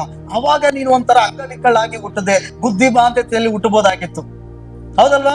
ಪೌಷ್ಟಿಕ ಕೊರತೆಯಿಂದ ಹುಟ್ಟಬಹುದಾಗಿತ್ತು. ಆದ್ರೆ ದೇವರು ನಿನ್ನ ಮೇಲೆ ಒಂದು ಒಳ್ಳೆ ಆಲೋಚನೆ ಇಟ್ಕೊಂಡಿರೋದ್ರಿಂದ ನಿನ್ನ ಏನ್ ಮಾಡಲಿಲ್ಲ, ಆ ರೀತಿಯಾಗಿ ಉಂಟು ಮಾಡಲಿಲ್ಲ, ಸುಂದರವಾಗಿ ನಿನ್ನನ್ನು ರೂಪಿಸ್ತಾನೆ. ನೋಡಿ, ಸೈತಾನ ಏನೆಲ್ಲ ಬರಗಾಲ ತೆಗೆದುಕೊಂಡು ಬಂದ, ಉಣ್ಣೋದಕ್ಕೆ ಊಟ ಮಾಡೋದಕ್ಕೆ ಕೊರತೆಗಳು ತೆಗೆದುಕೊಂಡು ಬಂದ, ಕೆಲಸ ಇಲ್ಲ, ಹಣ ಇಲ್ಲ, ಕುಟುಂಬದ ಪರಿಸ್ಥಿತಿ ನೋಡುವಾಗ ಬಡತನ, ಹೋರಾಟಗಳು ಏನೇ ಆಗಿರಬಹುದು. ಆದರೆ ನಿನ್ನನ್ನು ಸೃಷ್ಟಿ ಮಾಡಿದ ದೇವರೇನ್ ಮಾಡ್ದ, ಬೇಟೆಗಾರನ ಬಲೆಗೆ, ಮರಣಕಾರ ವ್ಯಾಧಿಗೆ ಒಪ್ಪಿಸಿಕೊಂಡೇ ಇಲ್ಲ. ಅದಕ್ಕಾಗಿ ಜೀವಿತವಾಗಿ ಹಲ್ಲೆಲೂಯಾ. ಬೇರೆ ಅನೇಕರ ಜೀವಿತಗಳನ್ನ ಆದು ಬಂದದನ್ನ ನಾವು ನೋಡುವಾಗ ಈ ರೀತಿಯಾದ ಘಟನೆಗಳು ಎಷ್ಟೋ ಜನರಿಗೆ ನಡೆದಿದೆ ಅಲ್ವಾ. ಎಷ್ಟೋ ಜನ ಏನ್ ಮಾಡ್ತಾರೆ, ತಂದೆ ತಾಯಿಗಳು ಮಕ್ಕಳನ್ನ ಎತ್ತಿತೇನೆ ಆ ಮಕ್ಕಳ ಮೇಲೆ ಏನೋ ಅಂತ ಅಸಹ್ಯ, ಏನೋ ಗಂಡ ಹೆಂಡತಿ ಜಗಳದಿಂದ ಈ ಮಗು ನಾನೇಕ್ ನೋಡ್ಕೊಳ್ಳಿ, ಈ ಮಗು ನಾನೇಕ್ ನೋಡ್ಕೊಳ್ಳಿ, ನಿನಗೆ ಅಪ್ಪನಾಗಿ ಆಸೆ ಇಲ್ಲ ಅಂತಂದ್ರೆ, ಜವಾಬ್ದಾರಿ ಇಲ್ಲ ಅಂದ್ರೆ ನಾನೇನ್ ನೋಡ್ಕೊಳ್ಳಿ, ನಿನಗೆ ತಾಯಿ ಆಗಿದ್ದೇನೆ ನೀನು ಮಗು ನೋಡ್ಕೊಳ್ಳಿಲ್ಲ ಅಂದ್ರೆ ನನಗೇನು, ಈ ರೀತಿಯಾಗಿ ತಂದೆ ತಾಯಿಗಳ ಜಗಳದಲ್ಲಿ ಮೂರನೇ ಬಡವರಾಗಿದ್ದು ಏನಂತೆ ಬಿಸಾಡಲ್ಪಟ್ಟಿದ್ದು, ಸರಿಯಾಗಿ ಪೋಷಣೆ ಹೊಂದಿರುವಂತ ಮಕ್ಕಳು ಕೂಡ ಇರುತ್ತಾರೆ ಭೂಮಿ ಮೇಲೆ ಅಲ್ವಾ. ನಿಮ್ಮಲ್ಲೂ ಕೂಡ ನಮ್ಮಲ್ಲೂ ಕೂಡ ಎಷ್ಟೋ ಜನ ಇರಬಹುದು, ಸರಿಯಾದ ತಂದೆ ತಾಯಿಗಳಿಂದ ಪ್ರೀತಿ ವಾತ್ಸಲ್ಯಗಳು ಪೋಷಣೆಗಳು ಒಂದೇ. ಈ ಮಗು ಸತ್ತೋಗ್ಲಿ ಅಂತ ಹೇಳಿ ತಾಯಿ ಎಷ್ಟೋ ಸಾರಿ ಶಾಪ ಹಾಕಿರ್ಬೋದು, ತಂದೆ ಶಾಪ ಹಾಕಿರ್ಬೋದು, ಹೊಡೆದಿರ್ಬೋದು, ಆದ್ರೂ ದೇವರು ನಮ್ಮನ್ನ ಮರಣಕ್ಕೆ ಒಪ್ಪಿಸ್ತೇ ಇಲ್ಲ. ಹಲ್ಲೆಲೂಯಾ ಅಲ್ವಾ. ದೇವರು ಜೀವಿತರ ಸಂಖ್ಯೆಯಲ್ಲಿ ಇಟ್ಟು ನಮ್ಮನ್ನ ಕಾಪಾಡಿದ್ದಾರೆ. ಅದಕ್ಕೆ ದೇವರು ವಾಕ್ಯ ಹೇಳ್ತದೆ, ಆತನು ಬೇಟೆಗಾರನ ಬಲೆಯಿಂದಲೂ ಮರಣಕಾರ ವ್ಯಾಧಿಗಳಿಂದಲೂ ತಪ್ಪಿಸುವನು ಆತನೇ ಎಂಬುದಾಗಿ. ಹಲ್ಲೆಲೂಯಾ. ಹಾಗಾದ್ರೆ ಸೈತಾನನು ನಮ್ಗೆ ಏನ್ ಮಾಡ್ತಾನೆ ಅಂದ್ರೆ, ಆತನ ಬಲೆಯನ್ನ ಎಳಿತಾ ಇರ್ತಾನೆ. ಅನೇಕ ವಿಧವಾಗಿ ನಾವು ಸಿಕ್ಕಾಕೊಳ್ಬೇಕು, ಇದರಲ್ಲಿ ಬೀಳ್ಬೇಕು ಅಂತ ಹೇಳಿದ್ದೇನೆ, ನಮ್ಮ ಮೇಲೆ ಗುರಿಯಾಗಿಟ್ಟುಕೊಂಡು ಆ ಮರಣವನ್ನ ಸಂಭವಿಸ್ತಾ ಇರ್ತಾನೆ. ಈಗ ನೋಡಿ, ಆ ತಾಯಿ ಎದ್ದು ಹೋಗ್ತಿದ್ದಾರೆ. ಆ ತಾಯಿ ಬಗ್ಗೆ ನೋಡುವಾಗ ಕಳೆದ 3ನೇ ವಾರದಲ್ಲಿ ಬಂದಿದ್ರು, ಪಾಪ ನಡುಕ್ತಾ ಬಂದ್ರು, ಅವ್ರಿಗೆ ನಡೆಯಕ್ಕೂ ಆಗ್ತಾ ಇಲ್ಲ. ನಾನು ಕೇಳಿದೆ ಏನಾಯ್ತು ಅಂತ. ಕೈಯೆಲ್ಲ ಸ್ವಲ್ಪ ಗಾಯಗಳಾಗಿದೆ. ಅವ್ರು ಹೇಳಿದ್ರು, ನಾನು ಈಗ ದಾವಣಗೆರೆಯಲ್ಲಿ ಬರ್ಬೇಕಾದ್ರೆ ನನಗೆ ಒಂದು ಆಕ್ಸಿಡೆಂಟ್ ಆಗ್ಬಿಡ್ತು ಅಂತ. ಓ ದೇವ್ರಿಗೆ ಸ್ತೋತ್ರ, ಅವ್ರನ್ನ ದೇವ್ರ ಏನ್ ಮಾಡ್ದ, ಆಕ್ಸಿಡೆಂಟ್ ಇಂದ ತಪ್ಪಿಸ್ತಾ ಇವತ್ತು ಜೀವಿತರ ಸಂಖ್ಯೆಯಲ್ಲಿ ಇಟ್ಟಿದ್ದಾರೆ. ಹಾಗಾದ್ರೆ ಸೈತಾನನು ದೇವರ ಮಕ್ಕಳನ್ನ ಏನಾದ್ರೂ ಮಾಡ್ಬೇಕು ಅನ್ನೋದು ಪ್ರಯತ್ನಿಸ್ತಾ ಇರ್ತಾನೆ. ಆದ್ರೆ ಮರಣ ಅನ್ನೋದು ಅವನ ಕೈಯಲ್ಲಿಲ್ಲ. ಮರಣ ಜೀವ ಯೇಸುವಿನ ಕೈಯಲ್ಲಿರೋದ್ರಿಂದ ಆತನು ಒಡ್ಡುವ ಪ್ರತಿಯೊಂದು ಬಲೆಯಿಂದನೂ ದೇವರು ನಾನು ನಿಮ್ಮನ್ನ ತಪ್ಪಿಸ್ತಾನೆ ಇರ್ತಾನೆ. ಹಲ್ಲೆಲೂಯಾ. ಮೋಶೆ ಯೇಸು ಕ್ರಿಸ್ತನಿಗೆ ಹೋಲಿಕೆ ಆಗಿದ್ದಾನೆ. ಪ್ರೇರೆ ಹೇಗೆ ಹೋಲಿಕೆ ಆಗಿದ್ದಾನೆ ಅಂದ್ರೆ ನೋಡಿ, ಮೋಶೆ ಜನಿಸುವಾಗ ಹೇಗೆ ಮರಣಗಳು ಸಂಭವಿಸ್ತೋ ಹಾಗೆ ಯೇಸು ಕ್ರಿಸ್ತನ ಜನಿಸುವಾಗ ಆಗ ಹೆರೋದ ಅನ್ನೋ ರಾಜ ಇದ್ದ. ಬೆತ್ಲೆಹೇಮಲ್ಲಿ ಹೆರೋದ ಅನ್ನೋ ರಾಜ ಇದ್ದ. ಆ ರಾಜ ಯೇಸುವಿನ ಸುದ್ದಿ ಕೇಳಿ ಭಯ ಪಡ್ತಾನೆ. ಯಾಕಂದ್ರೆ ಅಧಿಕಾರ, ಆತನ ಎಲ್ಲಿ ನನ್ನ ಅಧಿಕಾರ ಕಿತ್ಕೊಂಡ್ ಬಿಡ್ತಾನೋ, ಎಲ್ಲಿ ಅವನು ಯಹೂದ್ಯರ ಅರಸನಾಗ್ಬಿಡ್ತಾನೋ, ನನ್ನ ಸಿಂಹಾಸನ ಎಲ್ಲಿ ಅವನಿಗೆ ಹೋಗ್ಬಿಡ್ತದೋ ಅಂತ ತಿಳ್ಕೊಂಡಿದ್ದೇನೆ. ಯೇಸು ಕ್ರಿಸ್ತನನ್ನ ಕೊಲ್ಲುವುದಕ್ಕೆ ಪ್ರಯತ್ನಿಸ್ತಾನೆ. ಅಂದ್ರೆ ಹೆರೋದನ ರಾಜನ ಮೂಲಕವಾಗಿ ಸೈತಾನನು ಯೇಸುವನ್ನ ಕೊಲ್ಲುವಂತ ಪ್ರಯತ್ನ ಮಾಡ್ತಾನೆ. ಯೇಸು ಹುಟ್ಟಿದ್ದಾರೆ, ಅವ್ರು ಎಲ್ಲಿದ್ದಾರೆ ಈಗ, ಯೇಸು ಕ್ರಿಸ್ತನ್ ಜನಿಸಿದ್ದಾರೆ, ಅವ್ರು ಗೋದನಲ್ಲಿ ಬೆತ್ಲೆಹೇಮಲ್ಲಿ ಜನಿಸಿದ್ದಾರೆ. ಈಗ ಮೂಡಣ ದೇಶದ ಜೋಯಿಸರು ಯೇಸುವನ್ನು ನೋಡ್ಲಿಕ್ಕೆ ಬಂದಿದ್ದಾರೆ. ಈಗ ಆ ರಾಜನಿಗೆ ಹೆದರಿಕೆ ಆಯ್ತು. ಏನಂತೆ, ಓಹೋ ನನಗೆ ಸವಾಲ್ ಒಡ್ಡುವುದಕ್ಕೆ, ನನ್ನ ಸಿಂಹಾಸನದ ಮೇಲೆ ಅಧಿಕಾರವನ್ನ ಕಿತ್ಕೊಂಡಿದ್ದೇನೆ, ತಾನ ಆಳ್ವಿಕೆ ಮಾಡೋಕೊಬ್ಬ ಅರಸನು ಹುಟ್ಟಿದಾನಾ ಅಂತ ಕೇಳಿ ಹೆರೋದನಿಗೆ ಅವನ ಪರಿವಾರದವ್ರಿಗೆ ಭಯ ಆಯ್ತಂತೆ. ಅದಕ್ಕೆ ಏನ್ ಮಾಡ್ತಿದ್ದಾನೆ ಹೆರೋದ, ಯೇಸು ಸ್ವಾಮಿನ ಕೊಲ್ಲಬೇಕು ಎಂಬುದಾಗಿ ಬೆತ್ಲೆಹೇಮಲ್ಲಿ ಹುಟ್ಟದಂತ ಎಲ್ಲ ಮಕ್ಕಳನ್ನ ಕೊಲ್ಲಿಸ್ತಾನೆ.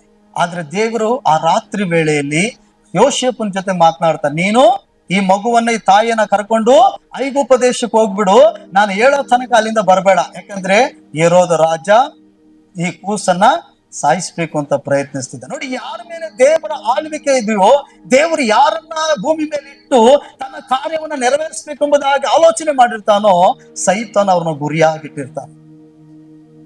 ಅವ್ರು ಹೆಂಗಾರು ಮಾಡಿ ಮರಣಿಸ್ಬೇಕು, ಹೆಂಗಾರು ಮಾಡಿ ಅವ್ರನ್ನ ಏನ್ ಮಾಡ್ಬೇಕು, ಒಂದು ವ್ಯಾಧಿಯಲ್ಲಿ, ಚಿಂತೆಯಲ್ಲಿ, ಆಕ್ಸಿಡೆಂಟ್ ಏನಾದ್ರೂ ಮಾಡಿ ಅವ್ರನ್ನ ಕೊಲ್ಲಬೇಕು ಅಂತ ಪ್ರಯತ್ನ ಮಾಡ್ತಾ ಇರ್ತಾನೆ. ಬಟ್ ಆದ್ರೆ ದೇವರು ಬಿಟ್ಟುಕೊಡಲ್ಲ. ಹಲ್ಲೆಲೂಯಾ. ದೇವ್ರು ಏನ್ ಮಾಡಲ್ಲ, ಬಿಟ್ಟುಕೊಳ್ಳಲ್ಲ. ಹಲ್ಲೆಲೂಯಾ. ಇದನ್ನ ವಾಕ್ಯ ಕೇಳುವಾಗ ನೀವು ಯಾರು ಭಯ ಪಡ್ಬೇಕಾದ ಅವಶ್ಯಕತೆ ಇಲ್ಲ. ಯಾಕಂದ್ರೆ ಇವಾಗ ನಾಳೆ ಏನಾಗ್ಬಿಡ್ತದೋ, ನಾಳೆ ಹಿಂಗಾಗ್ಬಿಟ್ರೆ ಅಂತ ಭಯ ಪಡ್ಬೇಕಾಗಿಲ್ಲ. ಇನ್ನೊಂದನ್ನ ಯೋಚಿಸ್ರಿ, ಹಿಂದೆ ಇಂಥ ಬೇಟೆಗಾರನ ಬಲೆಗಳು ಎಷ್ಟೋ ದಾಟಿ ಬಂದಿದ್ದೀರಿ ನೀವುಗಳು ಅಲ್ವಾ. ಎಷ್ಟೋ ದೇವರು ತಪ್ಪಿಸಿದ್ದಾನೆ, ಇನ್ನು ಮುಂದೇನೋ ಆತನ ತಪ್ಪಿಸೋನಾಗಿದ್ದಾನೆ, ಭಯಪಡಲ್ಲ. ಹಲ್ಲೆಲೂಯಾ. ಹಾಗಾದ್ರೆ ಯಾವುದೋ ಒಂದು ಮರಣ ನಿನ್ನ ಮುಂದೆ ಇರಬಹುದು, ಆದ್ರೆ ನಿನ್ನ ಮುಂದೆ ಹೋಗುವವನು ಮರಣವನ್ನ ಗೆದ್ದವನು ಎಂಬುದಾಗಿ ಮರಿಬೇಡ. ನಿನ್ ಜೊತೆ ಇರುವವನು, ನಿನ್ನ ಕುಟುಂಬದ ಜೊತೆ ಇರುವವನು, ನಿನ್ನ ಮಕ್ಕಳ ಜೊತೆ ಇರುವವನು ಮರಣವನ್ನ ಗೆದ್ದವನಾಗಿರೋ ಯೇಸು ಕ್ರಿಸ್ತನಿದ್ದಾನೆ ಅನ್ನೋದನ್ನು ಮರಿಬೇಡ. ಅಲ್ಲೇಲೂಯ. ಹಾಗಾಗಿದ್ದೇನೆ ದೇವರ ವಾಕ್ಯ ಹೇಳ್ತದೆ, ಆತನು ನಿನ್ನ ಬೇಟೆಗಾರನ ಬಲೆಯಿಂದ ಮರಣಕರ ವ್ಯಾಧಿಗಳಿಂದ ಆತನ ಏನ್ ಮಾಡ್ತಾನೆ, ತಪ್ಪಿಸುವನಾಗಿರ್ತಾನೆ. ವಾಕ್ಯ ಭಾಗ ಓದಿಕೊಳ್ಳೋಣ. ಜ್ಞಾನೋಕ್ತಿಗಳು 6ನೇ ಅಧ್ಯಾಯ 5ನೇ ವಚನ. ಜ್ಞಾನೋಕ್ತಿ 6ನೇ ಅಧ್ಯಾಯ 5ನೇ ವಚನ.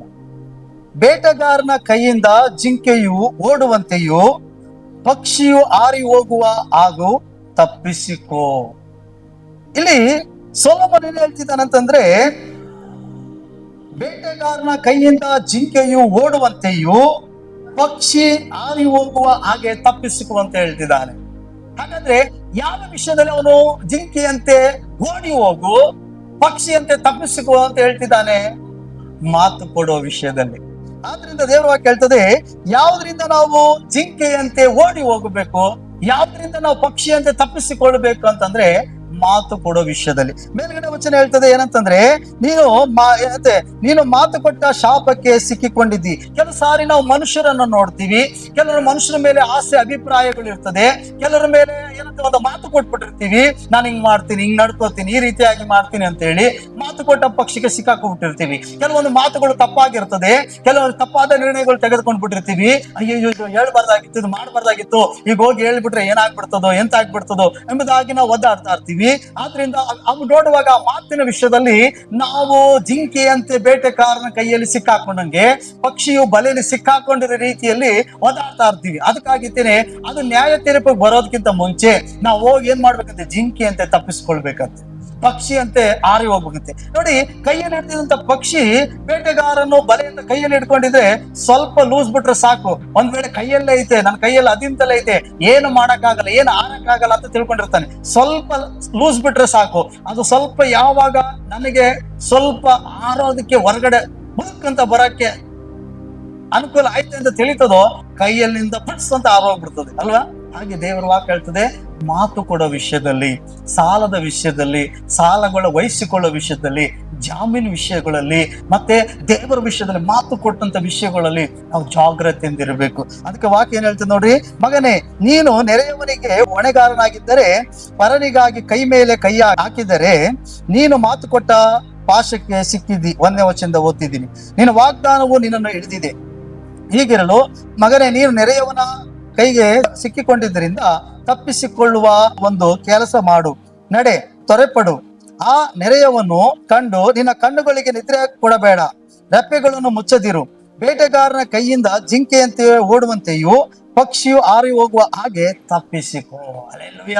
ಅನೇಕರು ಮಾತು ಕೊಟ್ಟು ಸಿಕ್ಕಾಕೊಂಡಿರ್ತಾರೆ. ಅನೇಕ ಮಾತುಗಳು, ಈ ಮಾತುಗಳ ವಿಷಯದಲ್ಲಿ ನೋಡುವಾಗ ದೇವ್ರ ತನ ಮಾತು ಕೊಟ್ಟಿರ್ತೀವಿ, ಮನುಷ್ಯರ ತನ ಮಾತು ಕೊಟ್ಟಿರ್ತೀವಿ. ಮನುಷ್ಯನಿಗೆ ನಾವು ಸುಳ್ಳು ಹೇಳ್ಬಿಡ್ತೀವಿ, ಮನುಷ್ಯನಿಗೆ 2 ಮಾತು ಹಾಕ್ಬಿಡ್ತೀವಿ. ನಾವು ಮನುಷ್ಯನಿಗೆ ಹೇಳಿದ್ದೆ ಮರ ನಾನೇನ್ ಮಾಡೋಣ, ಹಿಂಗಾಯ್ತು ಹಂಗಾಯ್ತು, ಏನೋ ಒಂದು ಏಮರಿಸ್ಬಿಡ್ತೀವಿ, ಇಲ್ಲ ಜಗಳ ಮಾಡ್ತೀವಿ, ಏನೋ ವಾದಾಡಿತೇನೆ ಬಿಡು, ಅವ್ರಿಗೂ ನಮ್ಗೆ ಏನಾಯ್ತಪ್ಪ ಬಚ್ಚವಾದವಲ್ಲ ಅನ್ಕೋತೀವಿ. ಆದ್ರೆ ದೇವ್ರ ಕೆಲವು ಮಾತು ಕೊಟ್ಟಿರ್ತೀವಿ, ಕಾಣಿಕೆ ವಿಷಯದಲ್ಲಿ, ಕೃತಜ್ಞತೆ ಕಾಣಿಕೆ ವಿಷಯದಲ್ಲಿ, ದಶಂಭಾಗದಲ್ಲಿ ಕೆಲವು ಮಾತುಗಳು, ಕೆಲವು ಪ್ರಾರ್ಥನೆ ವಿಷಯದಲ್ಲಿ, ಪರಿಶುದ್ಧತೆ ವಿಷಯದಲ್ಲಿ, ಚರ್ಚೆಗೆ ಬರೋ ವಿಷಯದಲ್ಲಿ ನಾವು ಆ ಮಾತಿನ ಪ್ರಕಾರ ನಡ್ಕೊಳ್ಳಲ್ಲ, ಸಿಕ್ಕಾಕೊಂಡ್ಬಿಟ್ಟಿರ್ತೀವಿ ಅಲ್ವಾ? ಅದ್ರ ದೇವ್ರ ವಾಕ್ಯ ಹೇಳ್ತದೆ, ಮನುಷ್ಯರಿಗೆ ಹೇಳ್ತಾ ಇರೋದು, ಕೈ ಮೇಲೆ ಕೈ ಹಾಕಿ ನಾವ್ ಯಾರಿಗಾದ್ರೂ ಜಾಮೀನು, ಹಣ ಅಥವಾ ಯಾವ್ದಾರ ಮನುಷ್ಯನ ಮಾತುಗಳಲ್ಲಿ ನಾವು ಸಿಕ್ಕಾಕೊಂಡಿದ್ರೆ ನೀನೇನ್ ಮಾಡು, ತ್ವರೆಪಟ್ಟು ಜಿಂಕಿ ಅಂತ ತಪ್ಪಿಸಿಕೋ ಓಡು.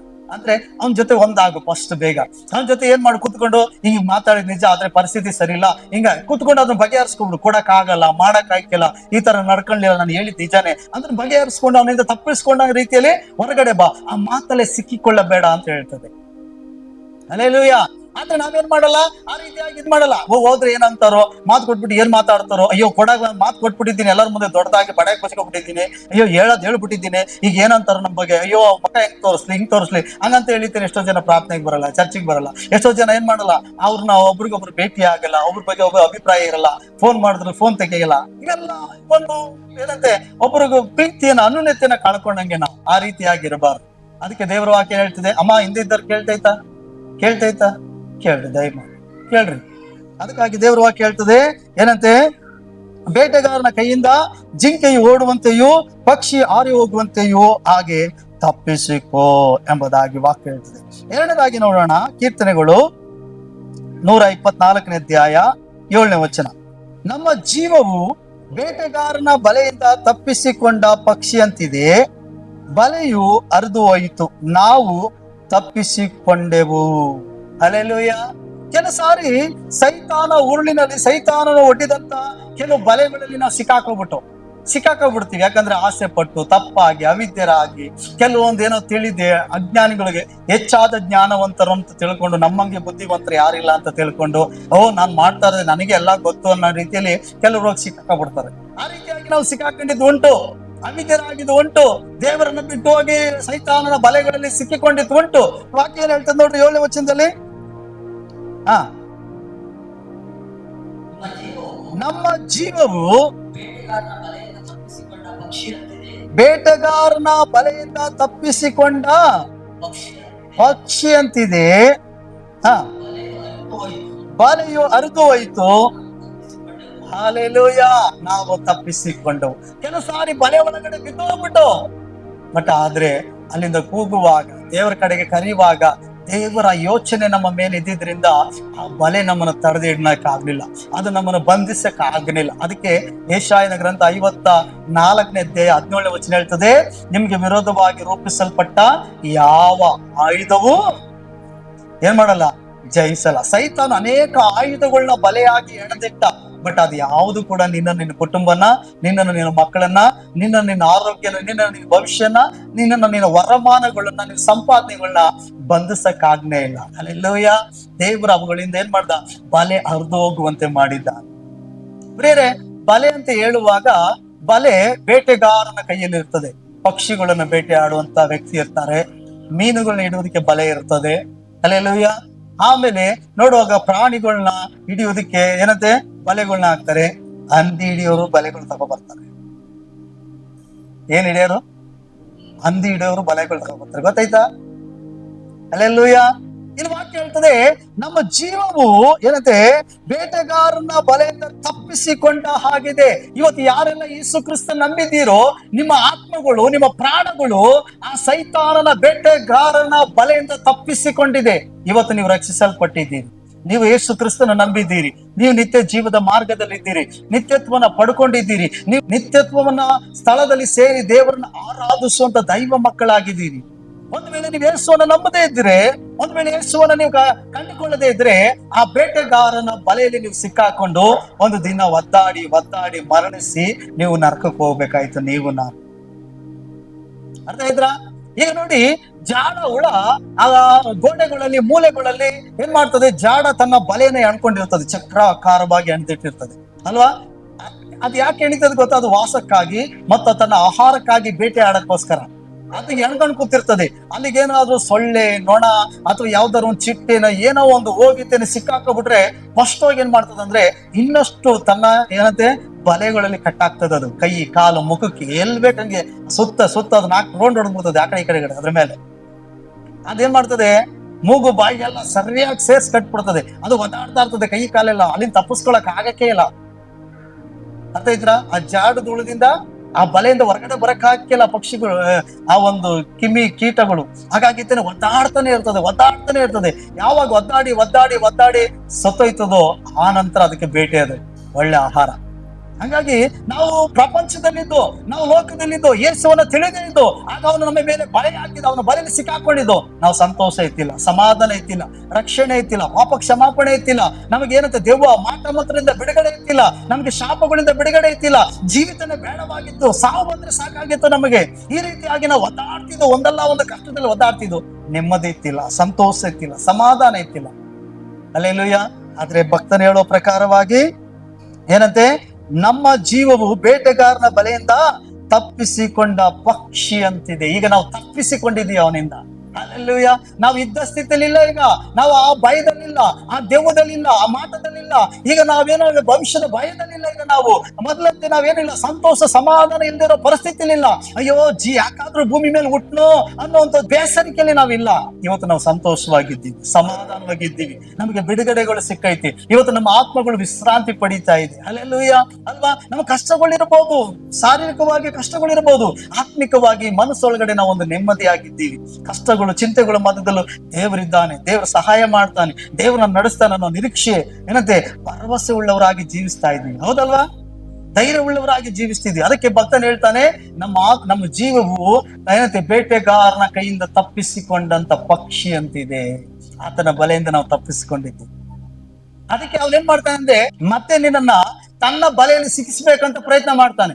ಮತ್ತೆ ಅದೇ ಮಾಟ, ಅದೇ ದುಷ್ಟ ಶಕ್ತಿ, ಅದೇ ಕೆಟ್ಟ ಚಟ, ಅದೇ ದುರ್ಮಾರ್ಗತನ, ಅದೇ ಕುಡುಕತನ, ಅದೇ ವಿಚ, ಅದೇ ಮೋಸತನ, ಅದೇ ಕೆಟ್ಟ ಬೋಗಳಗಳು, ಅದೇ ಕೆಟ್ಟ ಮಾರ್ಗದಲ್ಲಿ, ಕೆಟ್ಟ ಆಸೆಯಲ್ಲಿ ಅದೇ ಬಲೆನ ಬೀಸಕ್ಕೆ ಇಷ್ಟಪಡ್ತಾನೆ, ಮತ್ತೆ ಹಿಡ್ಕೋಬೇಕು ಅಂತ. ಅಲ್ಲೆಲ್ಲೂಯ್ಯ.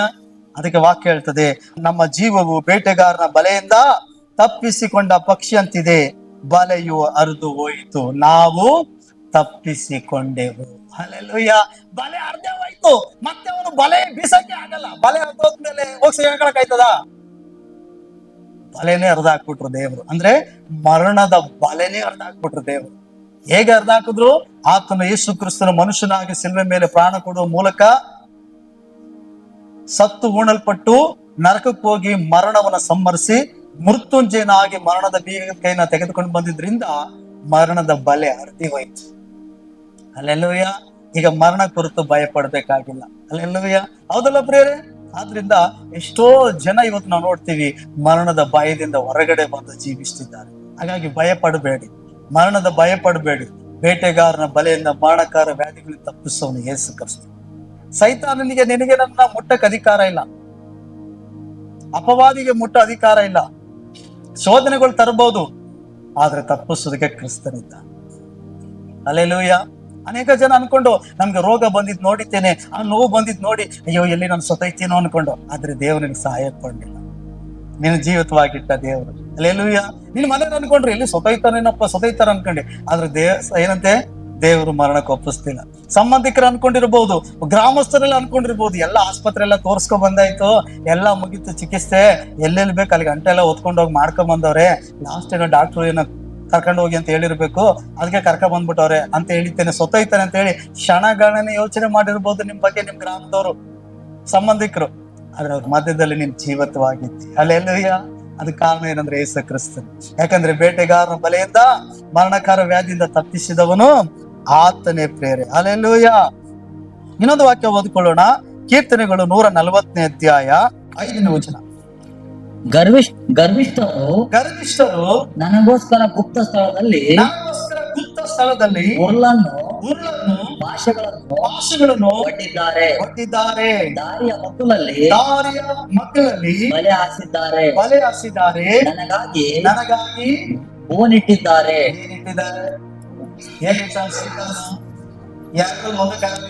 ಒಂದು ಬಲೆನ ಹಾಸಿದ್ದಾನೆ, ಇನ್ನೊಂದು ಬೋನ್ ಇಟ್ಟಿದ್ದಾನೆ. ಈ ಬಲೆಗೂ ಬೋನ್ಗೂ ವ್ಯತ್ಯಾಸ ಏನ್ ಗೊತ್ತಾ? ಈ ಬಲೆ ಅನ್ನೋದ್ರಲ್ಲಿ ಏನು ಕೂಡ ಇರಲ್ಲ, ನೀನ್ ಹೋಯ್ತಾ ಸಿಕ್ಕಾಕೊಂಡ್ಬಿಡ್ಬೋದು ಕಾಣ್ದಂಗೆ. ಆದ್ರೆ ಬೋನ್ ಒಳಗಡೆ ನಿನಗೆ ಇಷ್ಟ ಆಗೋ ವಸ್ತು ಇಟ್ಟಿರ್ತಾರೆ. ಅರ್ಥ ಇದೈತೆ ನಾನು ಹೇಳೋದು? ಅದಕ್ಕೆ ದಾವೀದನು ಹೇಳ್ತಾನೆ ಏನಂತೆ, ಹೋದ ಇನ್ನೊಂದ್ಸಾರಿ, ಗರ್ವಿಷ್ಠರು ನನಗೋಸ್ಕರ ಗುಪ್ತ ಸ್ಥಳದಲ್ಲಿ ಉರುಳನ್ನು ಪಾಶಗಳನ್ನು ಒಡ್ಡಿದ್ದಾರೆ. ನಿನಗೋಸ್ಕರ ನೀನು ಹೊಟ್ಟೆ ಕಿಚ್ಚು ಪಡುವವರು, ಸೈತಾನು ನಿನ್ನ ಮೇಲೆ ಹೊಟ್ಟೆ ಕಿಚ್ಚು ಪಡೋದಕ್ಕೆ ಜನರೇ ಎಬ್ಬಿಸಿರ್ಬೋದು. ನಿನ್ನ ಸಂಬಂಧಿಕರಲ್ಲಿ, ಕುಟುಂಬಗಳಲ್ಲಿ, ನಿನ್ನ ಸ್ನೇಹಿತರಲ್ಲಿ, ನೀನು ಕೆಲಸ ಮಾಡುವ ಸ್ಥಳದಲ್ಲಿ, ನೀನು ಏನಂತೆ ಉದ್ಯೋಗ ಮಾಡುವ ಸ್ಥಳದಲ್ಲಿ, ನೀನು ವ್ಯಾಪಾರ ಮಾಡುವ ಸ್ಥಳದಲ್ಲಿ ಅನೇಕ ಜನ ಸೈತಾನ ಎಬ್ಬಿಸ್ತಾನೆ ನಿನಗೆ ಹೊಟ್ಟೆ ಕಿಚ್ಚಾಗಿ. ಅವರೆಲ್ಲ ಕುತ್ಕೊಂಡು ಯೋಚನೆ ಮಾಡಿದ್ರು, ಹೆಂಗಾರ ಮಾಡಿ ಇವ್ನಿಗೆ ಏನಾರ ಮಾಡ್ಬೇಕು, ಇವ್ನಿಗೆ ಏನಾರ ಮಾಡ್ಬೇಕು, ಎಲ್ಲ ಆಸ್ತಿ ನಮ್ಗೆ ಸಿಗ್ತದೆ, ಎಲ್ಲ ನಮಗೆ ಸಿಗ್ತದೆ, ನಾವೇ ಒಳ್ಳೆ ವ್ಯಾಪಾರ ಮಾಡೋದು, ಇಲ್ಲ ನಾವೇ ಸಂಪಾದನೆ ಮಾಡ್ಬೋದು, ಇವ್ರಿಗಾಗಿ ಇದ್ ಮಾಡ್ಬಾರ್ದು, ಇವರೇ ಮುಂದೆ ಬರ್ತಿದ್ದಾರೆ, ನಾವೆಲ್ಲರೂ ಕೂಡ ಹಿಂದೆ ಉಳಿತಾ ಇದ್ದೀವಿ, ಇವರೇ ಏನಂತೆ ಹೆಚ್ಚಾಗಿ ಮುಂದೆ ಏನಂತೆ ಹೋಗ್ತಿದ್ದಾರೆ, ಹಾಗಾಗಿ ಇವ್ರಿಗೆ ಪ್ರಮೋಷನ್ ಸಿಕ್ಬಿಡ್ಬೋದೇನೋ, ಇವ್ರು ಮಾಡ್ತಾರ ಕೆಲಸಕ್ಕೆ ಇವ್ರಿಗೆ ಜಾಸ್ತಿ ಮೆಚ್ಚುಗೆ ಬರ್ತೈತೆ, ಒಳ್ಳೆ ಜ್ಞಾನವಂತನ ತರ ನಡ್ಕೊಳ್ತಿದ್ದಾರೆ, ನಮ್ಮನ್ನ ಯಾರು ಕೂಡ ನೋಡ್ತಿಲ್ಲ. ಈ ಹೊಟ್ಟೆ ಕಿಚ್ಚಿಗಾಗಿ ಅವ್ರು ಕುಳಿತುಕೊಂಡಿರ್ತೇನೆ ಏನಂತೆ ಪ್ಲಾನ್ ಮಾಡಿರ್ಬೋದು, ಕೂತ್ಕೊಂಡಿದ್ದೇನೆ ಆಲೋಚನೆ ಮಾಡಿರ್ಬೋದು. ಅದಕ್ಕೆ ಅವ್ರು ಏನ್ ಮಾಡ್ತಾರೆ, ಒಂದು ಬಲೆಯನ್ನು ಒಡ್ಡಿರ್ತಾರೆ, ಒಂದು ಇದಕ್ಕಾರ ಬೆಳ್ಳಿ, ಇಲ್ಲ ಒಂದು ಬೋನರ ಇಟ್ಟಿರ್ತಾರೆ, ಇದಕ್ಕಾರ ಬೆಳ್ಳಿ, ಯಾವ್ದಕ್ಕಾರ ಒಂದು ಸಿಕ್ಕಾಕೊಳ್ಳಿ. ಸೈತಾನು ಕೂಡ ಹಾಗೇನೆ ನಮ್ಮ ಜೀವಿತದಲ್ಲಿ ಏನ್ ಮಾಡ್ತಾನೆ, ಒಂದು ಬಲೆಯನ್ನು ಹಾಸಿರ್ತಾನೆ. ಯಾವ ಮಾರ್ಗದಲ್ಲಿ ಹೋದ್ರೆ ಯಾವ ಕಡೆ ಯಾವ್ದೆಲ್ಲ ಸಿಕ್ಕಾಕೊಳ್ತಿ ಗೊತ್ತಿಲ್ಲ. ಕುಟುಂಬದಲ್ಲಿ ಬಲೆಗಳನ್ನ ಹೇಳ್ತಿರ್ತಾನೆ, ಕುಟುಂಬ ನೆಮ್ಮದಿ ಆಗಿರ್ಬಾರ್ದು, ಗಂಡ ಹೆಂಡತಿ ಮಕ್ಕಳುಗಳು ಚೆನ್ನಾಗಿರ್ಬಾರ್ದು, ಕುಟುಂಬದಲ್ಲಿ ಯಾರ ಮೇಲಾದ್ರೂ ಈ ಬಲೆಗೆ ಸಿಕ್ಕಾಕೊಳ್ಳಿ. ಕುಟುಂಬದಲ್ಲಿ ಬೋನ್ಗಳನ್ನ ಇಟ್ಟಿರ್ತಾನೆ, ಬಲೆಗಳನ್ನ ಇಟ್ಟಿರ್ತಾನೆ. ಕುಟುಂಬ ವಿಷಯದಲ್ಲಿ ಆಗಿರ್ಬೋದು, ವ್ಯಕ್ತಿಗತವಾಗಿರ್ಬೋದು, ನಾವು ಹೋಗುವಂತ ಯಾವ ಓಣಿ ಗಾಡಿನೋ ಅಥವಾ ಏರಿಯನೋ ಯಾವ್ದೋ ಒಂದು ಕೆಲ್ಸನೋ ಕಾರೇನೋ ಆ ಸ್ಥಳದಲ್ಲಿ ಯಾವ ಬಲೆ ಇರ್ತೈತಿ, ಯಾವ್ದೋ ಮೋಸದ ಬಲೆ ಐತೋ, ಯಾವ ಕುಯುಕ್ತಿ ಬಲೆ ಐತೋ, ಯಾರು ನಮಗೆ ನ್ಯಾಯವಾಗಿ ನಾಜುಕಾಗಿ ಮಾತನಾಡಿ ತಮ್ಮ ಬಲೆಯಲ್ಲಿ ಬೀಳಿಸ್ಕೊಬಿಡ್ತಾರೋ, ನಾವು ಅವ್ರು ಸತ್ಯವಂತರು ನೀತಿವಂತರು ಅಥವಾ ಅವರು ಅಯ್ಯೋ ಒಳ್ಳೆ ಅಧಿಕಾರದ ಜೊತೆಯಲ್ಲಿರುವವರು ಹಾಗಾಗಿ ಅವ್ರು ನಂಬೋದು ನಮ್ ಕೆಲಸ ಎಲ್ಲ ಆಗ್ತದೆ ಅಂತ ಹೇಳಿ ಅವ್ರಿಗೆ ದುಡ್ಡು ಕೊಟ್ಟು ಅಥವಾ ಯಾವುದೇ ಕೆಲಸಕ್ಕಾಗಿ ಅವ್ರನ್ನ ನಂಬಿ ನಾವಿಲ್ಲಿ ಅವ್ರ ಬಲೆ ಒಳಗಡೆ ಬಿದ್ದೋಯ್ತೀವೋ ಗೊತ್ತಿಲ್ಲ. ಆದ್ರೆ ಅವ್ರೇನ್ ಮಾಡಿರ್ತಾರ ಅಂತಂದ್ರೆ ಒಂದ್ ಕಡೆ ಬಲೆಯನ್ನ ಹಾಸಿರ್ತಾರೆ, ಒಡ್ಡಿರ್ತಾರೆ ನಮ್ಗೆ, ಇನ್ನೊಂದು ಕಡೆ ಬೋನನ್ನ ಇಟ್ಟಿರ್ತಾರೆ. ಹಲ್ಲೆಲೂಯ. ಹಾಗಾಗಿತ್ತೇನೆ ಅಲ್ಲಿ ಬಲೆ ಇದೆ, ಇಲ್ಲಿ ಬೋನ್ ಇದೆ ಅನ್ನೋದು ನಮ್ಗೆ ಗೊತ್ತೇ ಆಗಲ್ಲ. ಆದ್ರಿಂದ ನಾವು ಜೀವ ಏನ್ ಮಾಡ್ತೀವಿ, ನಾವು ಜೀವಿಸ್ತಾ ಇರ್ತೀವಿ, ಹೋಗ್ತಾ ಇರ್ತೀವಿ, ಬರ್ತಾ ಇರ್ತೀವಿ, ಕೆಲಸ ಕಾರ್ಯಗಳು ಅಲ್ಲಿ ಇಲ್ಲಿ. ಹಲ್ಲೆಲೂಯ. ಅರ್ಥ ಆಯ್ತಾ? ಆದ್ರೆ ದೇವ್ರೇನ್ ಮಾಡ್ತಾನೆ, ಅರ್ಥ ಮಾಡ್ಕೊಂಡಂತ ದೇವ್ರು ಇಲ್ಲಿ ಬಲೆ ಇದೆ, ನನ್ನ ಮಗಳಿಗೆ ನನ್ನ ಮಗನಿಗೆ ವಿರುದ್ಧವಾಗಿ, ಅವ್ರ ಕುಟುಂಬಕ್ಕೆ ವಿರುದ್ಧವಾಗಿ, ಅವ್ರ ಆರೋಗ್ಯಕ್ಕೆ ವಿರುದ್ಧವಾಗಿ, ಅವ್ರ ಆಶೀರ್ವಾದಕ್ಕೆ ವಿರುದ್ಧವಾಗಿ ಅಂತ ತಿಳಿದು ಆ ಬಲೆಯಿಂದ ಏನ್ ಮಾಡ್ತಾನೆ, ತಪ್ಪಿಸಿಕೊಳ್ಳುವಂತ ದೇವರು ಮಾಡ್ತಾನೆ. ಇಲ್ಲಿ ಬೋನ್ ಇಟ್ಟಿದ್ದಾನೆ, ಖಂಡಿತ ಈಕೆಗೆ ಆಸೆ, ಈ ಕಿತ್ತನಿಗೆ ಆಸೆ, ಆ ಆಸೆಗೋಸ್ಕರ ಹೋಗಿ ಸಿಕ್ಕಾಕೊಂಡ್ಬಿಡ್ತಾರೆ ಬೋನ್ ಒಳಗಡೆ ಅಂತ ತಿಳಿದು ದೇವ್ರು ಏನ್ ಮಾಡ್ತಾನೆ, ಅಲ್ಲಿಂದ ಎಚ್ಚರಿಸ್ತಾನೆ, ಅಲ್ಲಿಂದ ತಪ್ಪಿಸಿದ್ದಾನೆ. ಅದಕ್ಕಾಗಿ ಸೈತಾನ ಎಲ್ಲ ಹಿಡಿದಿದ್ದಾನೋ ಗೊತ್ತಿಲ್ಲ, ಎಲ್ಲೆಲ್ಲಿ ಇಟ್ಟಿದ್ದಾನೋ ನಮ್ಗೆ ಗೊತ್ತಿಲ್ಲ, ಅದನ್ನು ಪ್ರತಿದಿನ ಪ್ರಯತ್ನ ಮಾಡ್ತಾನೆ ಇರ್ತಾನೆ. ಆದ್ರೆ ಪ್ರತಿದಿನ ತಪ್ಪಿಸೋದಕ್ಕೆ ಯೇಸು ಕ್ರಿಸ್ತ ನಿನ್ ಜೊತೆ ನನ್ ಜೊತೆ ಇದ್ದಾನೆ. Hallelujah, hallelujah. ಅಲ್ವಾ ಬೇರೆ? ಅದಕ್ಕಾಗಿ ದೇವರ ವಾಕ್ಯ ಹೇಳ್ತದೆ ಏನಂತ, ಆತನು ಅವರು ಕುಯುಕ್ತಿ ಉಳ್ಳವರಾಗಿ, ಅವ್ರ ಹಣವಂತರಾಗಿ, ಅಧಿಕಾರಿ ಉಳ್ಳವರಾಗಿ, ನನಗಿಂತ ಹೆಚ್ಚಿನವರಾಗಿ, ನನಗಿಂತ ಬಲಿಷ್ಠರಾಗಿ, ಗರ್ವಿಷ್ಠರಾಗಿ, ಅಹಂಭಾವದಲ್ಲಿ ಏನಂತೆ ಒಟ್ಟಾಗಿ ಕಿಂಗನ್ನ ಮಾಡಿದ್ದೇನೆ, ನಮ್ಗೆ ನಮ್ಮ ಕುಟುಂಬಕ್ಕೆ ನಮ್ಗೆ ವಿರುದ್ಧವಾಗಿ ಆಲೋಚನೆ ಮಾಡಿದ್ರು. ಸೈತಾನು ಕೂಡ ಗರ್ವಿಷ್ಠನಾಗಿ ಆತನು ಪ್ಲಾನ್ ಮಾಡ್ತಾನೆ. ನೋಡು ನಿಮ್ಮ ಏರಿಯಾದಿಂದ, ನಿನ್ನ ಹಳ್ಳಿಯಿಂದ, ಈ ಪಟ್ಟಣದಿಂದ ಈಗ ಈ ಕುಟುಂಬ, ಈ ವ್ಯಕ್ತಿ ಯೇಸು ನಂಬ್ಕೊಂಡು ಹೋಗ್ತೈತೆ, ನೋಡ್ಕೊ ಅಲ್ಲಿರುವಂತ ದೇವಗಳಿಗೆ ಹೇಳ್ತದೆ, ಅಲ್ಲಿರುವಂತ ತನ್ನ ಸೈತಾನಿಗೆಲ್ಲನು ಮೀಟಿಂಗ್ ಮಾಡಿ ಹೇಳ್ತಾನೆ, ನರಕ ಕರೀತಾನೆ, ಎಲ್ಲ ನರಕದಲ್ಲಿ ಮೀಟಿಂಗ್ ನಡೀತದೆ ದೊಡ್ಡದು. ಅರ್ಥ ಆಯ್ತಾ? ನೀವು ಕುಟುಂಬವಾಗಿ ಯೇಸುವಿನ ಬಳಿಗೆ ಬರ್ತಿದ್ದೇವೆ, ಸೈತಾನ ಹೇಳ್ತಾನೆ, ನೋಡು ನಿಮ್ ಏರಿಯಾದಲ್ಲಿ ಇರುವಂತಹ ದೇವಗಳಿಗೆಲ್ಲ ಹೇಳ್ತಾನೆ, ಏನ್ ತೂಗಿಸ್ತಾ ಇದ್ದೇನೆ, ನಿದ್ರೆ ಮಾಡ್ತಿದ್ಯಾ, ಹೊಡಿತೇನೆ ನೋಡಿ, ಕಪಾಲಕ್ಕೆ ಸೇರಿಸ್ತೇನೆ. ಅವ್ರು ಹೆಂಗೋಯ್ತಾಳು ಚರ್ಚಿಗೆ, ಅವ್ನು ಹೆಂಗೋಯ್ತಾನೆ ಚರ್ಚಿಗೆ, ನೋಡು ಕುಡಿಯೋದ್ ಕಲಿಸ್ತಿದೆ, ಕುಡಿಯೋದ್ ಬಿಟ್ಟು ಚರ್ಚ್ ಹೋಯ್ತಾರ ಅವ್ರಿಬ್ರು ಗಂಡ ಹೆಂಡತಿ ಜಗಳ ಬಿಟ್ಟಿದ್ದೇನೆ, ಚರ್ಚ್ ಹೋಗ್ತಿದ್ದಾರೆ, ನೀನ್ ಸರಿಯಾಗಿ ಬಲೆ ಕಟ್ಟಿಲ್ಲ, ನೀನು ಸರಿಯಾಗಿ ಬಲೆ ಹೆಣ್ದಿಲ್ಲ ನೀನು. ಆ ಯವನಸ್ಥ ಮಕ್ಕಳು ನೋಡು ಕೆಟ್ಟ ದಾರಿನ ಬಿಟ್ಟು ಚರ್ಚ್ ಹೋಗಿ ಪರಿಶುದ್ಧರಾಗ್ತಾ ಇದ್ದಾರೆ, ಅವ್ರ ಮನೆ ಪ್ರಾರ್ಥನೆ ಮಾಡ್ತಿದ್ದಾರೆ, ಅವ್ರ ಮನೆ ಕಾಲಿಡಕ್ ಆಯ್ತಾ ಇಲ್ಲ, ಅವ್ರ ಮನೆ ಮಕ್ಕಳಿಗೆ ಏನಾರ ಮಾಡ್ಬೇಕಂದ್ರೆ ಆಗ್ತಾ ಇಲ್ಲ ನೀನು. ನೋಡಿ ಸೈತಾನ್ ಒಂದು ಪ್ಲಾನ್ ಮಾಡ್ತಾನೆ. ಅವಾಗ ಹೇಳ್ತಾರೆ, ಇಲ್ಲ ಅವ್ರಿಗೆ ಹೆಂಗಾರ ಚರ್ಚ್ಗೆ ಹೋಗ್ಲಿ, ಆಯ್ತು ಆರಾಧನೆ ಮಾಡ್ಲಿ, ಅವ್ರಿಗೆ ಹೆಂಗಾರ ಬೆಳೆಸ್ತೀನಿ, ಮತ್ತೆ ಬಲೆಯಲ್ಲಿ ಬೀಳ್ಸಕ್ಕೋಸ್ಕರ ಅವ್ರು ಹೋಗುವಂತ ದಾರಿಯಲ್ಲಿ ನಾನು ಬಲೆಗಳನ್ನ ಇಡ್ತೀನಿ. ಇನ್ನೊಂದು, ಅವ್ರ ಆಸೆಗಳು ನನಗೆ ಗೊತ್ತೈತೆ, ಅವ್ರ ಆಸೆಗಳು ಗೊತ್ತೈತೆ. ಚರ್ಚ್ಗೆ ಹೋದ್ರು ಕೆಲವೊಂದು ವಿಷಯಗಳು ಸುಳ್ಳು ಹೇಳ್ತಾರೆ, ಅವರು ಕೆಲವು ವಿಷಯ ಪಾಪ ಮಾಡ್ತಾರೆ, ಕೆಲವೊಂದು ಇಷ್ಟ ಇಲ್ಲ ಅವ್ರಿಗೆ, ಶರೀರದ ಆಸೆ, ಕಣ್ಣಿನ ಆಸೆ, ಏನೋ ಒಂದು ಇಷ್ಟ ಐತೆ, ಅದಕ್ಕಾಗಿ ಬೋನ್ ಇಡ್ತೀನಿ ನಾನು. ಆ ಬೋನ್ ಒಳಗಡೆ ಖಂಡಿತ ಆಸೆ ಪಟ್ಟು ಬಂದೇ ಬರ್ತಾರೆ, ತಿನ್ನಕ್ಕೆ ಮುಟ್ಟದಕ್ಕೆ ತಕ್ಕಂತ ಮುಚ್ಕೊಂಡ್ಬಿಡ್ತದೆ. ಖಂಡಿತ ಮಾಡ್ತೀನಿ. ಹಿಂಗೆ ನರಕದಲ್ಲಿ ಪ್ಲಾನಿಂಗ್ ನಡೀತದೆ. ವಾಕ್ಯ ಓದಿ 45ನೇ ವಚನ, ಗರ್ವಿಷ್ಠರು ನನಗೋಸ್ಕರ ಗುಪ್ತ ಸ್ಥಳದಲ್ಲಿ ಉರುಳನ್ನು ಶಾಪಗಳನ್ನು ಒಡ್ಡಿದ್ದಾರೆ. ಗುಪ್ತ ಸ್ಥಳದಲ್ಲಿ ನಮ್ಗೆ ಗೊತ್ತಾಗದಂಗೆ ಪ್ಲಾನ್ ಮಾಡಿ ಅಲ್ವಾ. ಕೆಲವರು ಅಂತಾರೆ, ನಮ್ಗೆ ಗೊತ್ತೇ ಇಲ್ವಲ್ಲ ಈ ತರ. ಕೆಲವರು ಅಂತ ಹೇಳಿ ನಿನ್ ಬಗ್ಗೆ ಏನೇನೋ ಹೇಳಿದ್ರು, ನಿನ್ ಬಗ್ಗೆ ತಪ್ಪಾಗಿ ಹೇಳಿದ್ರು, ನಿನಗೆ ಈ ಕೆಲಸ ಸಿಗ್ಬಾರ್ದು ಅಂತ ಹೇಳಿದ್ರು, ನೀನ್ ಸರಿಯಿಲ್ಲ ಅಂತ ಹೇಳಿದ್ರು, ನಿನ್ ಮೇಲೆ ಏನೇನೋ ಅಪವಾದ ಹೊರಿಸಿದ್ರು. ಆದ್ರೆ ನನಗೆ ಯಾಕೋ ಮನಸ್ಸು ಒಪ್ಪನಿಲ್ಲ, ನಿನ್ ಬಗ್ಗೆ ಇಷ್ಟೆಲ್ಲ ಹೇಳ್ತಿದಾರಂತ ನಾನು ನಂಬಲಿಲ್ಲ.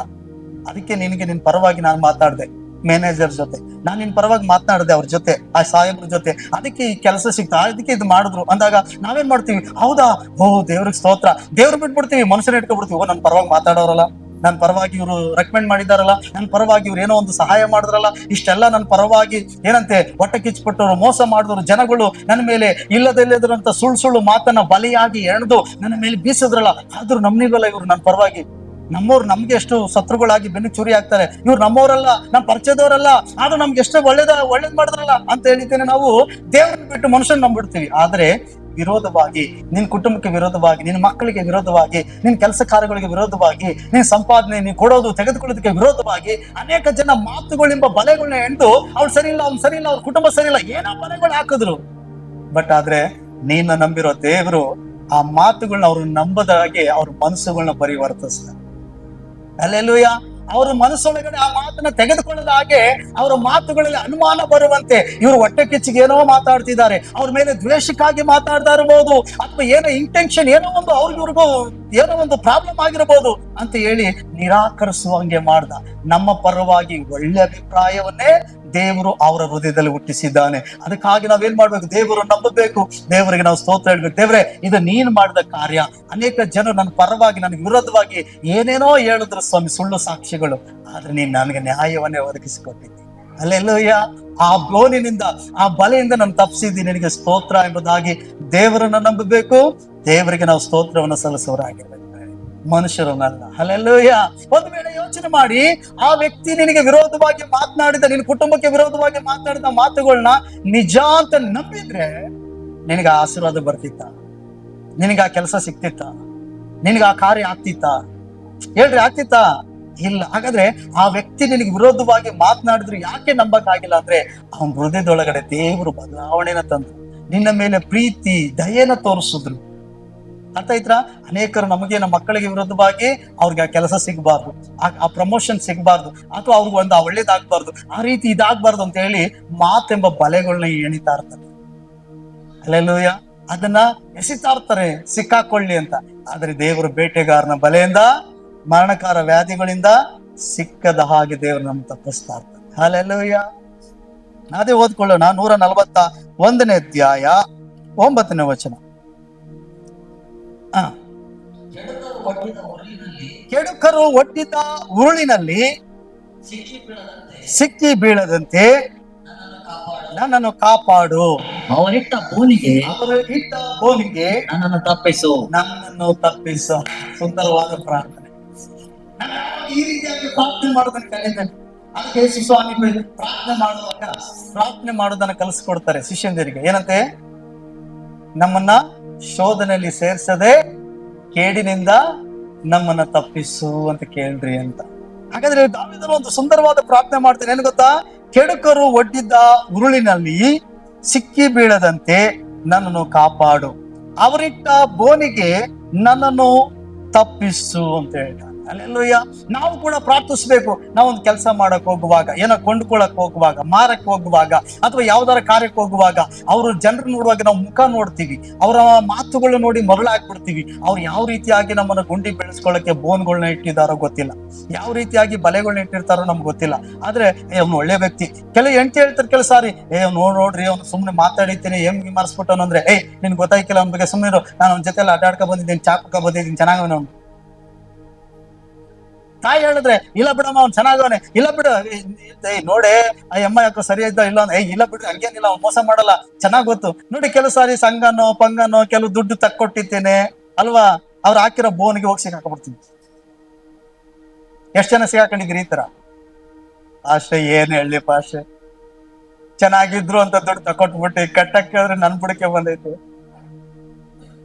ಅಲ್ವಾ? ನಾವು ಪ್ರಾರ್ಥನೆ ಮಾಡ್ಬೇಕು. ಯಾರಾದ್ರೂ ಬರುವಾಗ ನಾಜುಕಾಗಿ ಮಾತನಾಡುವಾಗ, ರುಚಿಯಾಗಿ ನಮ್ ಜೊತೆ ಮಾತನಾಡಿ, ಅಯ್ಯೋ ಒಳ್ಳೆ ಫ್ರೆಂಡ್ಶಿಪ್ ಬೆಳೆಸೋ ರೀತಿಲಿ, ಒಳ್ಳೆ ನಮ್ಗೆ ಉಪಕಾರ ಮಾಡೋ ರೀತಿಲಿ ಬರುವಾಗ ಹೇಳ್ಬೇಕು, ದೇವ್ರೆ ಇವ್ರು ಯಾವ ರೀತಿಯಾಗಿ ಬೋನನ್ನು ಇಟ್ಕೊ ಬರ್ತಿದಾರೋ ಅದ್ರಲ್ಲಿ ಬೀಳದಂತೆ ನಾನು ತಪ್ಪಿಸಪ್ಪ ಅಲ್ವಾ? ಆ ಬೋನ್ ಒಳಗಡೆ ಏನ್ ಮಾಡಿರ್ತಾರೆ, ಈ ಏನಾದ್ರೂ ಮಾಂಸಾಹಾರಿ ಆಗಿರೋ ಪ್ರಾಣಿ ಆಗಿದ್ರೆ ಅದಕ್ಕೊಂದು ಮಾಂಸ ತುಂಡಾಕಿತೀನಿ, ಇಲ್ಲ ಒಂದು ಸತ್ತೋಗಿರುವಂತ ಯಾವ್ದಾರ ಒಂದು ಪ್ರಾಣಿಯನ್ನ ಅದ್ರೊಳಗಡೆ ನೇತಾಕಿತೇನೆ ಬೋನ್ ಇಟ್ಟಿರ್ತಾರೆ ಅಲ್ವಾ? ಈಗ ಅದ್ ನೋಡ್ತದೆ, ಸಿಂಹನೋ ಹುಲಿನೋ ಏನೋ ಪ್ರಾಣಿ, ತೋಳ ಅಲ್ವಾ, ಇವೆಲ್ಲವೂ ಮಾಂಸಾಹಾರಿಗಳು ಅಲ್ವಾ.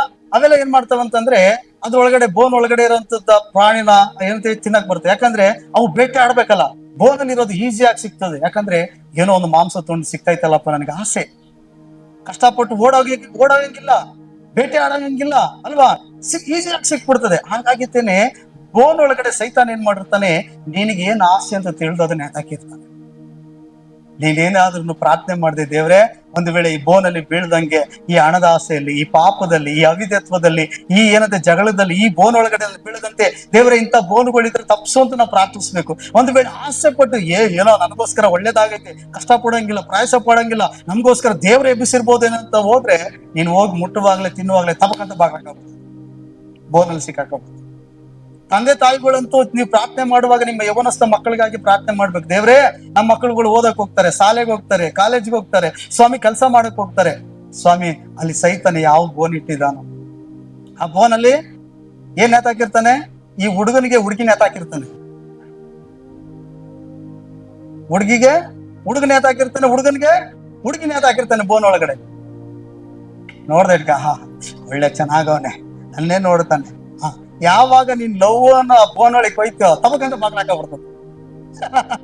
ಅದಕ್ಕೆ ತಂದೆ ತಾಯಿಗಳು ಏನ್ ಮಾಡ್ಬೇಕು, ದೇವ್ರೆ ನನ್ನ ಮಕ್ಕಳು ಯಾವ ಬೋನ್ ಒಳಗಡೆ ಬೀಳದಂತೆ ತಪ್ಪಿಸು. ತಾವಿದನಂತ ನಾವು ಪ್ರಾರ್ಥಿಸ್ಬೇಕು. ಅವನೇನ್ ಹೇಳ್ತಾನೆ ನೋಡಿ, ಕೆಡುಕರು ಒಡ್ಡಿದ ಉರುಳಿನಲ್ಲಿ ಸಿಕ್ಕಿ ಬೀಳದಂತೆ ನನ್ನನ್ನು ಕಾಪಾಡು, ಅವರಿಟ್ಟ ಬೋನಿಗೆ ನನ್ನನ್ನು ತಪ್ಪಿಸು. ಹಲ್ಲೆಲೂಯ. ನಾವೇನಂತ ಪ್ರಾರ್ಥಿಸ್ಬೇಕು? ಹೊರಗಡೆ ಹೋಗುವಾಗ, ನಮ್ಮ ಮಕ್ಕಳು ಕೆಲಸಕ್ಕೋ ಶಾಲೆಗೋ ಕಾಲೇಜಿಗೋ ಹೋಗುವಾಗ, ದೇವ್ರೆ ಯಾವುದೇ ಕಣ್ಣಿನ ಆಸೆದಲ್ಲಿ, ಶರೀರ ಆಸೆಗಳಲ್ಲಿ, ದೇವ್ರೆ ಯಾವುದೇ ಪಾಪಗಳಲ್ಲಿ, ದೇವ್ರೆ ಯಾವುದೋ ಪ್ರೀತಿ ಪ್ರೇಮ ಕೆಟ್ಟತನದಲ್ಲಿ ಆ ಬೋನಲ್ಲಿ ಅವ್ರು ಸಿಕ್ಕಾಕೋಬಾರ್ದು. ಹಲ್ಲೆಲೂಯ. ಬೋನ್ ಅಂತ ಗೊತ್ತಿರ್ತದೆ, ಚರ್ಚೆಲ್ಲ ಹೇಳಿರ್ತೀವಲ್ಲ, ಎಲ್ಲ ಗೊತ್ತಿರ್ತದೆ. ಆದ್ರೂ ತಳಗೆ ಬೆಳಗ್ಗೆ ನೋಡಕ್ಕೆ ಚೆನ್ನಾಗಿದ್ರೆ ಹುಡುಗ ಚೆನ್ನಾಗಿದ್ರೆ ಜಲ ಸರಿಸ್ಕೊಂಡು ಬೋನ್ ತಾನೆ, ಆಮೇಲೆ ನೋಡ್ಕೊಳ್ಳೋಣ ಅಲ್ವಾ? ಹುಷಾರು ಯವನಸ್ಥ ಮಕ್ಕಳೇ, ಹುಷಾರು. ಸೈತ ನಿಮ್ಗೋಸ್ಕರ ಒಂದು ಬೋನ್ ಇಟ್ಟಿರ್ತಾನೆ. ಅವ್ನ್ ಬಳೆ ಬಿಟ್ಟಲ್ಲ, ಬೋನ್ ಇರ್ತಾನೆ ನಿಮ್ಗೋಸ್ಕರ. ಗಂಡು ಮಗನ ಹೆಣ್ಮಕ್ಳು ಹುಷಾರಾಗಿರಿ. ಅರ್ಥ ಆಯ್ತಾ? ಒಂದು ವೇಳೆ ಹೋಗಿ ಸಿಕ್ಕಾಕೊಂಡ್ರೆ ಸರಿಯಾಗಿ ಸಿಕ್ತದೆ ಮಿಕ್ಕ ಅನ್ಕೊಂಡು ಚೆನ್ನಾಗಿ ಚರ್ಮ ಸುಲ್ದು ಮಟನ್ ಕಳ್ಳು ಬೋಟಿ ಎಲ್ಲ ಬೇರೆ ಬೇರೆ ಮಾಡಿ ದೇವರಿಂದ ದೂರ ಮಾಡಿ ಇಟ್ಬಿಡ್ತಾನೆ. ಅರ್ಥ ಆಯ್ತಾ? ಎಲ್ಲ ಸೇರಿ ಗುಡ್ಡೆಬಾಡು ಮಾಡ್ಬಿಟ್ಟಿರ್ತಾನೆ. ಗೊತ್ತಾ ಗುಡ್ಡೆಬಾಡು? ಈ ಹಳ್ಳಿಗಳಲ್ಲಿ ಕಟ್ ಮಾಡಿ ಎಲ್ಲ ಗುಡ್ಡೆ ಇಟ್ಟಿರ್ತಾರಲ್ಲ, ಅದ್ರ ಎಲ್ಲಾ ಪೀಸ್ ಇರ್ತದೆ, ಬಂದಿರಕ್ಕಿಲ್ಲ. ಈ ಕಡ್ಕರ್ತ ಕೊಯ್ತಂದ್ರೆ ನೀನ್ ಕೇಳಿದ್ ಮಟನ್ ಕೊಡ್ತಾರೆ, ಅವ್ರೆಲ್ಲರೂ ಮಿಕ್ಸ್ ಕೊಡಲ್ಲ. ಈ ಹಳ್ಳಿಗಳಲ್ಲಿ ಅಲ್ವಾ, ಹಳ್ಳಿಗಳಲ್ಲಿ ಏನ್ ಮಾಡಿರ್ತಾರೆ, ಒಂದ್ 10-15 ಜನ ಸೇರಿತೇನೆ ಒಂದ್ ಕುರಿ ಕಡ್ದು ಪಾಲ್ ಹಾಕಿರ್ತಾರಲ್ಲ, ಪಾಲ್ ಅಂತಾರಲ್ವಾ, ಅದಕ್ಕೆ ಗುಡ್ಡೆಬಾಡು ಅಂತೀರಿ ನಮ್ಗೆ. ಆ ಪಾಲ್ ಹಾಕಿರ್ತಾರಲ್ಲ, ಎಷ್ಟೆಷ್ಟು ಒಬ್ಬೊಬ್ರಿಗೆ 1.5 kg 2 kg ಅಲ್ವಾ, ಅದ್ರಲ್ಲಿ ಎಲ್ಲಾನು ಇರ್ತದೆ. ಇಷ್ಟು ಕಳ್ಳು ಬಂದ್ರು ಬಿಡಾಕಿಲ್ಲ, ಇಷ್ಟು ಈಲಿ ಬಂದ್ರು ಬಿಡಾಕಿಲ್ಲ, ಗುಣಕಾಯಿ ಬಂದ್ರು ಬಿಡಾಕಿಲ್ಲ, ಎಲ್ಲಾನು ಚೂರು ಚೂರು ಎಲ್ಲ ಅಲ್ವಾ. ಅದಕ್ಕೆ ಗುಡ್ಡೆಬಾಡು ಅನ್ನೋದು, ಅಂದ್ರೆ ಎಲ್ಲ ಮಿಕ್ಸ್ ಇರ್ತದೆ. ಸೈತಾನ ಏನ್ ಮಾಡ್ತಾನೆ, ಬೋನ್ಗೋಗಿ ಸಿಕ್ಬಿದ್ದ ತಕ್ಷಣ ಎಲ್ಲ ಕಟ್ ಮಾಡಿ ಗುಡ್ಡೆಬಾಡು ಮಾಡ್ಬಿಡ್ತಾನೆ. ಯಾವ ಪೀಸ್ ಎಲ್ಲೆಲ್ಲ ಐತೆ ಅನ್ನೋದೇ ಗೊತ್ತಾಗ್ಬಾರ್ದು. ಹಲ್ಲೆಲೂಯ.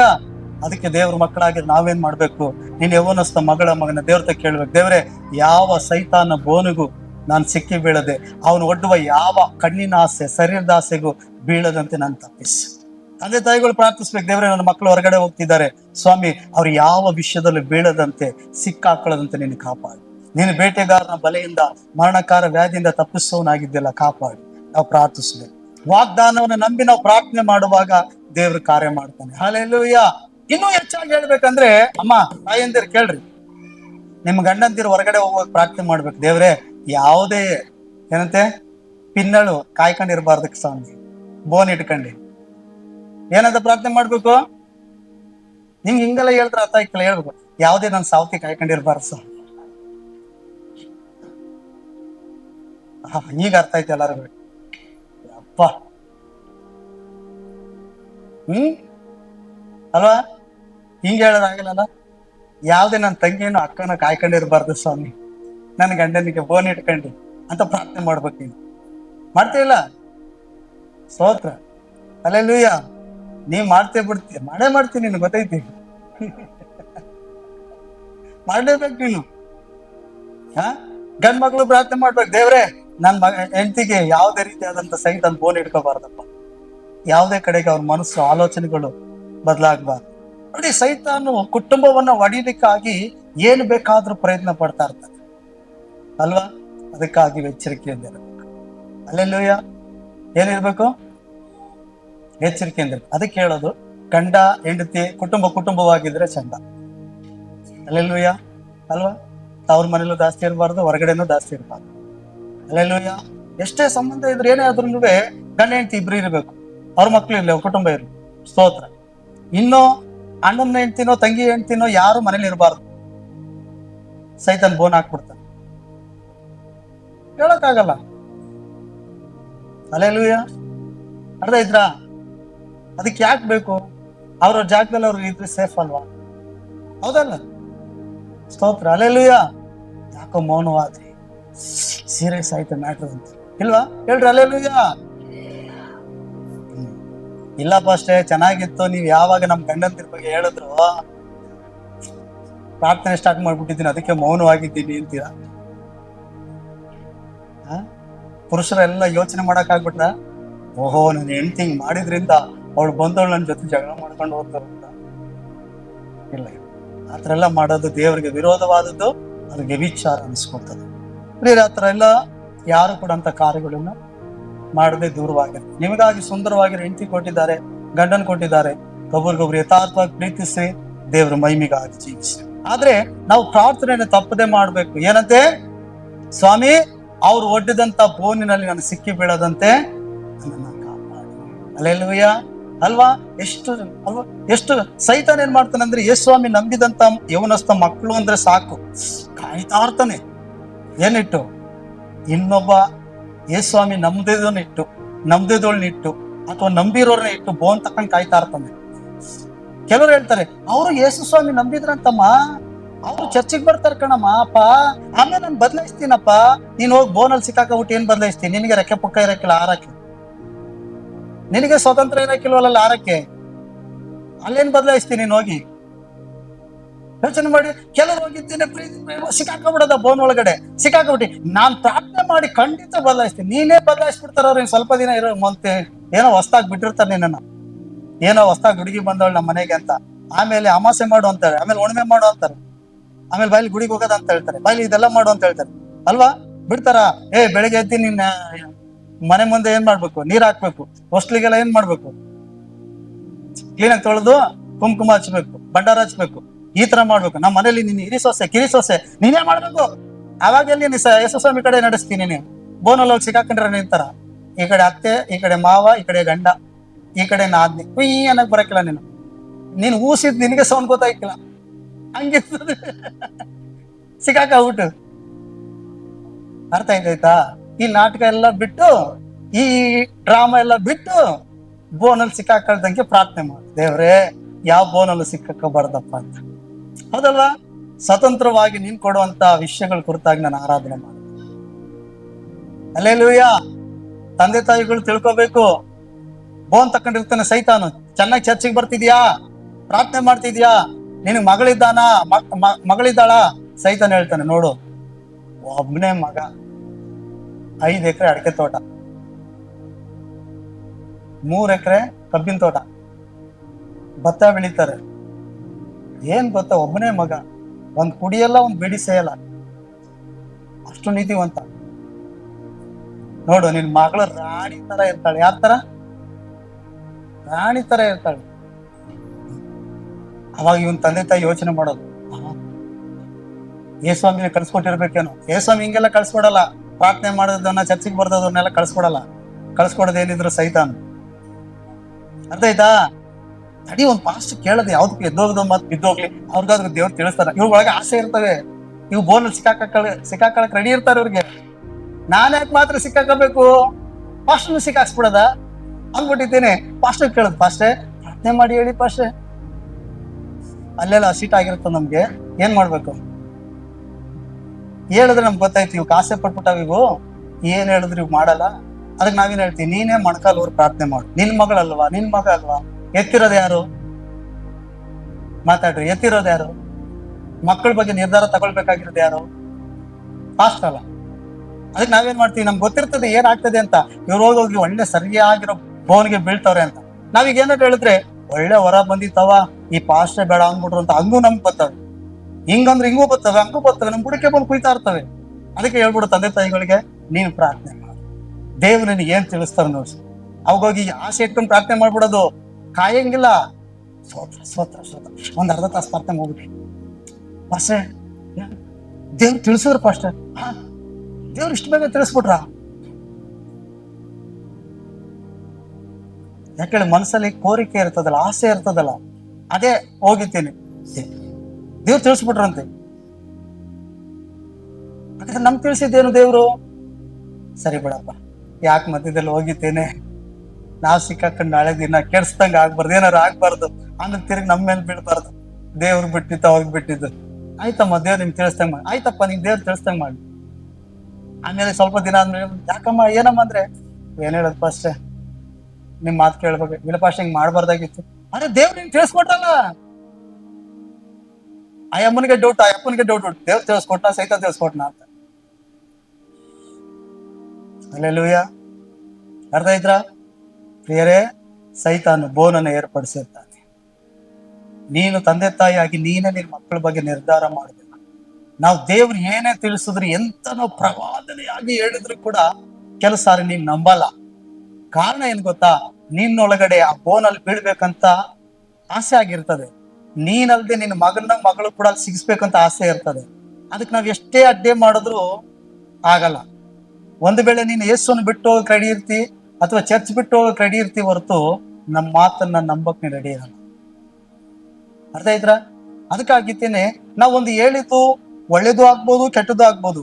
ಮದ್ವೆ ಅಂತ, ದಾಂಪತ್ಯ ಅಂತ ಬಂದಾಗ ಪ್ರತಿಯೊಬ್ಬ ಮನುಷ್ಯನು ಹೋರಾಟ ಮಾಡ್ಲೇಬೇಕು. ಸಂಸಾರ ಅಂತ ಬಂದ್ಮೇಲೆ ಹೋರಾಟಗಳು ಇದ್ದಿದ್ದೆ. ನೀನ್ ಹುಡುಗಿ ಆಗಿ ಅಥವಾ ನಿನ್ ಮಕ್ಕಳ ಬಗ್ಗೆ ನೀನ್ ಕನಸ್ಕೊಂಡಂಗಿರಲ್ಲ ಜೀವನ. ಅರ್ಥ ಆಯ್ತಾ? ಅಯ್ಯೋ ನನಗ್ ಸಿಕ್ತಂಗೆ ಗಂಡ ಸಿಗ್ಬಾರ್ದಪ್ಪ, ನನ್ನ ಮಗನಿಗೆ ಸಿಗ್ಬಾರ್ದು, ನಂತರ ಇವ್ರ ತರ ಏನಂತೆ ಒಳ್ಳೆ ಸೊಸೆ ಸಿಗ್ಬೇಕು ನೀನ್ ಅನ್ಕೊಂಡಂಗ ಆಗಲ್ಲ. ಅಲ್ಲೆಲ್ಲೂಯ್ಯ. ಅರ್ಥ ಆಯ್ತಾ? ಒಂದು ವೇಳೆ ಸಿಕ್ಕಿದ್ರು ಕೂಡ ಅವ್ರ ಜೀವಿತದಲ್ಲಿ ಒಳ್ಳೇದು ಕೆಟ್ಟದ್ದು ಅವ್ರ ಅನುಭವಕ್ಕೆ ಬರ್ಬೇಕಲ್ಲ. ಕುಟುಂಬ ಅನುಭವ ಆಗ್ಲಿ, ಏನೋ ಒಂದು ಸಮಸ್ಯೆ, ಆರೋಗ್ಯ ಸಮಸ್ಯೆ, ಹಣದ ಸಮಸ್ಯೆ, ಹೋರಾಟಗಳು ಬಂದೇ ಬರ್ತದೆ ಅವ್ರಿಗೆ. ಅವ್ರಿಬ್ರು ಅರ್ಥ ಮಾಡ್ಕೊಂಡು ಕುಟುಂಬವನ್ನ ಬ್ಯಾಲೆನ್ಸ್ ಮಾಡೋದನ್ನ ಕಲಿತಾರೆ. ಹೆಂಗೆ ಜೀವನ ಮಾಡ್ಬೇಕು ಅನ್ನೋದನ್ನ ಕಲಿತಾರೆ. ಹೆಂಗೆ ದುಡಿಬೇಕು, ಹೆಂಗೆ ಅದು ದುಡ್ದಿದ್ದನ್ನ ಸಂಪಾದನೆ ಮಾಡೋದನ್ನ ಉಳಿಸ್ಬೇಕು, ಕುಟುಂಬ ನಡೆಸ್ಬೇಕು, ಆ ಬ್ಯಾಲೆನ್ಸ್ ಅನ್ನ ಕಲಿತಾರೆ. ಹಾಗಾಗಿ ಪ್ರೇರೆ, ನೀವು ಮೊದಲು ತಿಳ್ಕೊಳ್ಳಿ, ತಂದೆ ತಾಯಿಗಳು, ನೀವು ಸತ್ಯವಾಕ್ಯ ಅಂತ ತಿಳ್ಕೊಳ್ಳಿ. ಯೇಸು ಸ್ವಾಮಿ ನಂಬದೇ ಇರೋನು, ರಕ್ಷಣೆ ಹೊಂದಿರೋ ಕುಟುಂಬಕ್ಕೆ ಕೊಟ್ರೆ ನೀನು ಬೋನಲ್ಲೇ ಸಿಕ್ಕಾಕ್ತಂಗೆ, ನಿನ್ನ ಮಕ್ಕಳನ್ನ ಬೋನಲ್ಲಿ ಸಿಕ್ತಾಗೆ. ಆಗ ನೀನ್ ಏನು ಕೆಮ್ಮಕ್ ಬರಕ್ಕಿಲ್ಲ, ನಿನ್ನ ಮಗಳನ್ನ ವಾಪಸ್ ಕಿತ್ಕೊ ಬರಕ್ ಆಗಲ್ಲ. ಹೌದಲ್ವಾ? ಕೊಟ್ಟವ್ರು ಪಾಡಂಗಿ ಅವ್ರ ಪಿ ಊತಾ ಇರ್ತಾರೆ. ನೀನು ಏನ್ ಮಾಡೋದು? ಏನ್ ಮಾಡೋದು? ಸ್ಟಪ್ ಹಾಕ್ಲೇಬೇಕು. ಅವ್ರ ಏನ್ ಮಾಡ್ತಾ ಇರ್ತಾರೆ? 3 ಏಟು ಹೊಡಿತಾ ಇರ್ತಾರೆ. 3 ಏಟು ಗೊತ್ತಾ? ಎಷ್ಟನ್ ಗೊತ್ತು? 3 ಏಟು ಅಲ್ಲಿಗೆ 3 ಏಟು ಹಾಕ ಸ್ಟಪ್. ಆಗ ನೀನು ಹೆಣ್ಣು ಕೊಟ್ಟವ್ರು ಅವ್ರು ಹೇಳ್ದಂಗೆ ನೀನ್ ಸ್ಟಪ್ ಹಾಕ್ಬೇಕು. ಹಿಂಗಾದ್ರೆ ಹಾಕ್ಬೇಕು, ಸೊಂಟ ತಿರ್ಸ್ಬೇಕು, ಡ್ಯಾನ್ಸ್ ಹೊಡಿತಾನೆ ಇರ್ಬೇಕಪ್ಪ. ನೀನ್ ಏನು ಮಾಡಂಗಿಲ್ಲ. ಬಂದು ಯೇಸ್ವಾಮಿ ಬಿಟ್ಟು ಹೋಗಿ ನೀನ್ ಸ್ಟಪ್ ಹಾಕ್ತಾ ಕುತ್ಕೋಬೇಕು. ಇಲ್ಲ ಯೇಸ್ವಾಮಿ ಬಿಟ್ಟು ಹೋಗಿ ಮೂಲೆಯಲ್ಲಿ ಕುತ್ಕೊಂಡು ಅಳ್ತಾ ಕುತ್ಕೋಬೇಕು. ಯಾಕೆ ಹೇಳು? ಸೈತಾನ್ ಬೋನ್ ಒಳಗಡೆ ಬೀಳ್ಸೈತಲ್ಲ. ಹೌದಲ್ವಾ? ಅದಕ್ಕೆ ಪ್ರಾರ್ಥನೆ ಮಾಡ್ಬೇಕು. ಏನು ಗೊತ್ತಾ? ದೇವ್ರೇ, ನಿನ್ನ ಚಿತ್ತ ಮಾತ್ರ ನೆರವೇರ್ಲಿ ಅಪ್ಪ ನಮ್ಮ ಜೀವಿತದಲ್ಲಿ. ನಿನ್ನ ಚಿತ್ತ ಅಲ್ಲದೆ ಮತ್ತೊಂದು ನೆರವೇರಬಾರ್ದು. ಸ್ವಾಮಿ, ನಿನ್ ಚಿತ್ತ ಇದ್ರೆ ಇದಾಗ್ಲಿ. ದೇವರ ಚಿತ್ತಕ್ಕೆ ನಾವು ಒಳಪಡಿಸ್ಬೇಕು. ಯಾವಾಗ ದೇವರ ಚಿತ್ತ ಎಂಬುದಾಗಿ ಒಪ್ಪಿಸಿಕೊಡ್ತೀವೋ, ಖಂಡಿತ ದೇವರು ಸೈತಾನ್ ಆಲೋಚನೆ ಆಗಿದ್ರೆ, ಸೈತಾನ್ ತರುವಂತ ಕಾರ್ಯಗಳಾಗಿದ್ರೆ ಖಂಡಿತ ಆತನ ತಪ್ಪಿಸಿ ನಮ್ಮನ್ನು ಕಾಪಾಡ್ತಾನೆ. ಅಲ್ಲೆಲ್ಲೂಯ್ಯ. ಏನಂತ ಪ್ರಾರ್ಥಿಸ್ಬೇಕು? ಯೇಸ್ವಾಮಿ ಗೆಸೆಮನೆ ತೋಟದಲ್ಲಿ ಪ್ರಾರ್ಥನೆ ಮಾಡಿದ ಹಾಗೆ ಯೇಸ್ವಾಮಿ ಈ ಶಿಷ್ಯಂದರಿಗೆ ಪ್ರಾರ್ಥನೆ ಮಾಡುವಾಗ, ಕಲಿಸ್ಕೊಡುವಾಗ ಏನ್ ಹೇಳ್ತಾರೆ? ಪರಲೋಕದಲ್ಲಿ ತಂದೆ, ನಿನ್ನ ಚಿತ್ತವು ಪರಲೋಕದಲ್ಲಿ ನೆರವೇರೋ ಪ್ರಕಾರ ಭೂಲೋಕದಲ್ಲಿ ನೆರವೇರಲಿ. ಅಂದ್ರೆ ನನ್ನ ಜೀವಿತದಲ್ಲಿ ನಿನ್ನ ಚಿತ್ತ ಮಾತ್ರ ನೆರವೇರಲಿ, ನಮ್ಮ ಕುಟುಂಬದಲ್ಲಿ ನಿನ್ನ ಚಿತ್ತ ಮಾತ್ರ ನೆರವೇರಲಿ. ಹಲ್ಲೆಲೂಯ. ಆದ್ರಿಂದ ಹೀಗೆ ಪ್ರಾರ್ಥನೆ ಮಾಡುವಾಗ ದೇವರು ತನ್ನ ಚಿತ್ತವನ್ನು ನಮ್ಮ ಜೀವಿತದಲ್ಲಿ ನೆರವೇರಿಸ್ತಾ ಇದ್ದಾರೆ. Hallelujah, hallelujah. ಅದಕ್ಕಾಗಿ ತಂದೆ ತಾಯಿಗಳು ಅಥವಾ ಯವನಸ್ಥ ಮಕ್ಕಳುಗಳು ಬಹಳ ಜಾಗ್ರತೆ ಏನಾದ್ರು ಪ್ರಾರ್ಥಿಸ್ಬೇಕು. ದೇವ್ರೆ, ಏನಂತ ಪ್ರಾರ್ಥನೆ ಮಾಡ್ಬೇಕು? ದೇವ್ರೆ, ಒಳ್ಳೆ ಮಿಕ್ಕನ ತಂದ್ಬಿಟ್ಟೈತೆ ಸ್ವಾಮಿ, ಅಪ್ಪ ನಿನ್ ಚಿತ್ತ ಇದ್ರೆ ಆ ಮಿಕ್ಕದಲ್ಲಿ ಹೋಗಿ ನಾನು ಬೋನಲ್ಲಿ ಬೀಳಂಗ್ ಮಾಡು ಅಂತ ಕೇಳ್ಬೇಡ. ಇಲ್ಲ ದೇವ್ರೆ, ಅವ್ರ ಬಲೆಯಿಂದ ಬೋನ್ ಇಟ್ಟರು ಕೂಡ ಅವ್ರನ್ನ ಬದಲಾಯಿಸಿ ಚರ್ಚಿಗೆ ತಗೊಬಂದ್ಬಿಡಪ್ಪ, ನಂಗೆ ಮದುವೆ ಮಾಡ್ಬಿಡಪ್ಪ ಅಂತ ಕೇಳಕ್ ಹೋಗ್ಬೇಡ. ಒಳ್ಳೆ ಆಸ್ತಿವಂತ ಅಂತೆ ಮಗ, ಒಳ್ಳೆ ಹುಡುಗಿ ಕಾಣ್ತಾಳೆ ಚೆನ್ನಾಗಿ, ಕೇಳಕ್ ಹೋಗ್ಬೇಡ. ನಿನ್ ಚಿತ್ತ ಇದ್ರೆ ಮಾತ್ರ. ಆದ್ರೆ ನಿನ್ ಚಿತ್ತ ಅಂತಂದ್ರೆ ಏನ್ ಗೊತ್ತಾ? ಅವ್ನು ನಂಬಿರ್ಬೇಕು, ದೇವರ ರಕ್ಷಣೆ ಹೊಂದಿರ್ಬೇಕು, ಅವ್ರು ದೇವರ ಮಕ್ಕಳಾಗಿರ್ಬೇಕು. ಇಲ್ಲ ಅಂದ್ರೆ ನೀನು ಹೋಗಿತ್ತೇನೆ ಬೋನಲ್ಲೇ ಬೀಳೋದು. ನಾನು ಹೇಳಿಲ್ವಾ, ಸ್ವಲ್ಪ ದಿನ ಮಾತ್ರ ಹೆಂಗ್ ಮಾಡ್ತಾರೆ ಗೊತ್ತಾ? ನಾವು ಹೋಯ್ತಿದ್ದೋ ಚರ್ಚಿಗೆ ಬಿಟ್ಬಿಟ್ಟು ಇನ್ ಮುಂದೆ ನಮ್ಮನೇಲಿ ಏನಿಲ್ಲ, ಪ್ರಾರ್ಥನೆ ಮಾಡಕ್ಕೆ ಏನು ಅಭ್ಯಂತರ ಇಲ್ಲ, ಬೈಬಲ್ ಓದಕ್ಕೆ ನಮ್ಗೇನು ಅಭ್ಯಂತರ ಇಲ್ಲ, ಅವ್ಳು ಪ್ರಾರ್ಥನೆ ಮಾಡ್ತಾಳೆ ಅಂದ್ರೆ ನಮಗೂ ಸಂತೋಷ, ನಮಗೂ ಆಶೀರ್ವಾದ ಅಂತವೆ. ಆಶೀರ್ವಾದ ಅದು ಶಾಪ ಹಂಗಂತವೆ. ಇಲ್ಲಿಗೆ ಬೋನಲ್ಲಿ ಬೀಳೋ ತನಕ.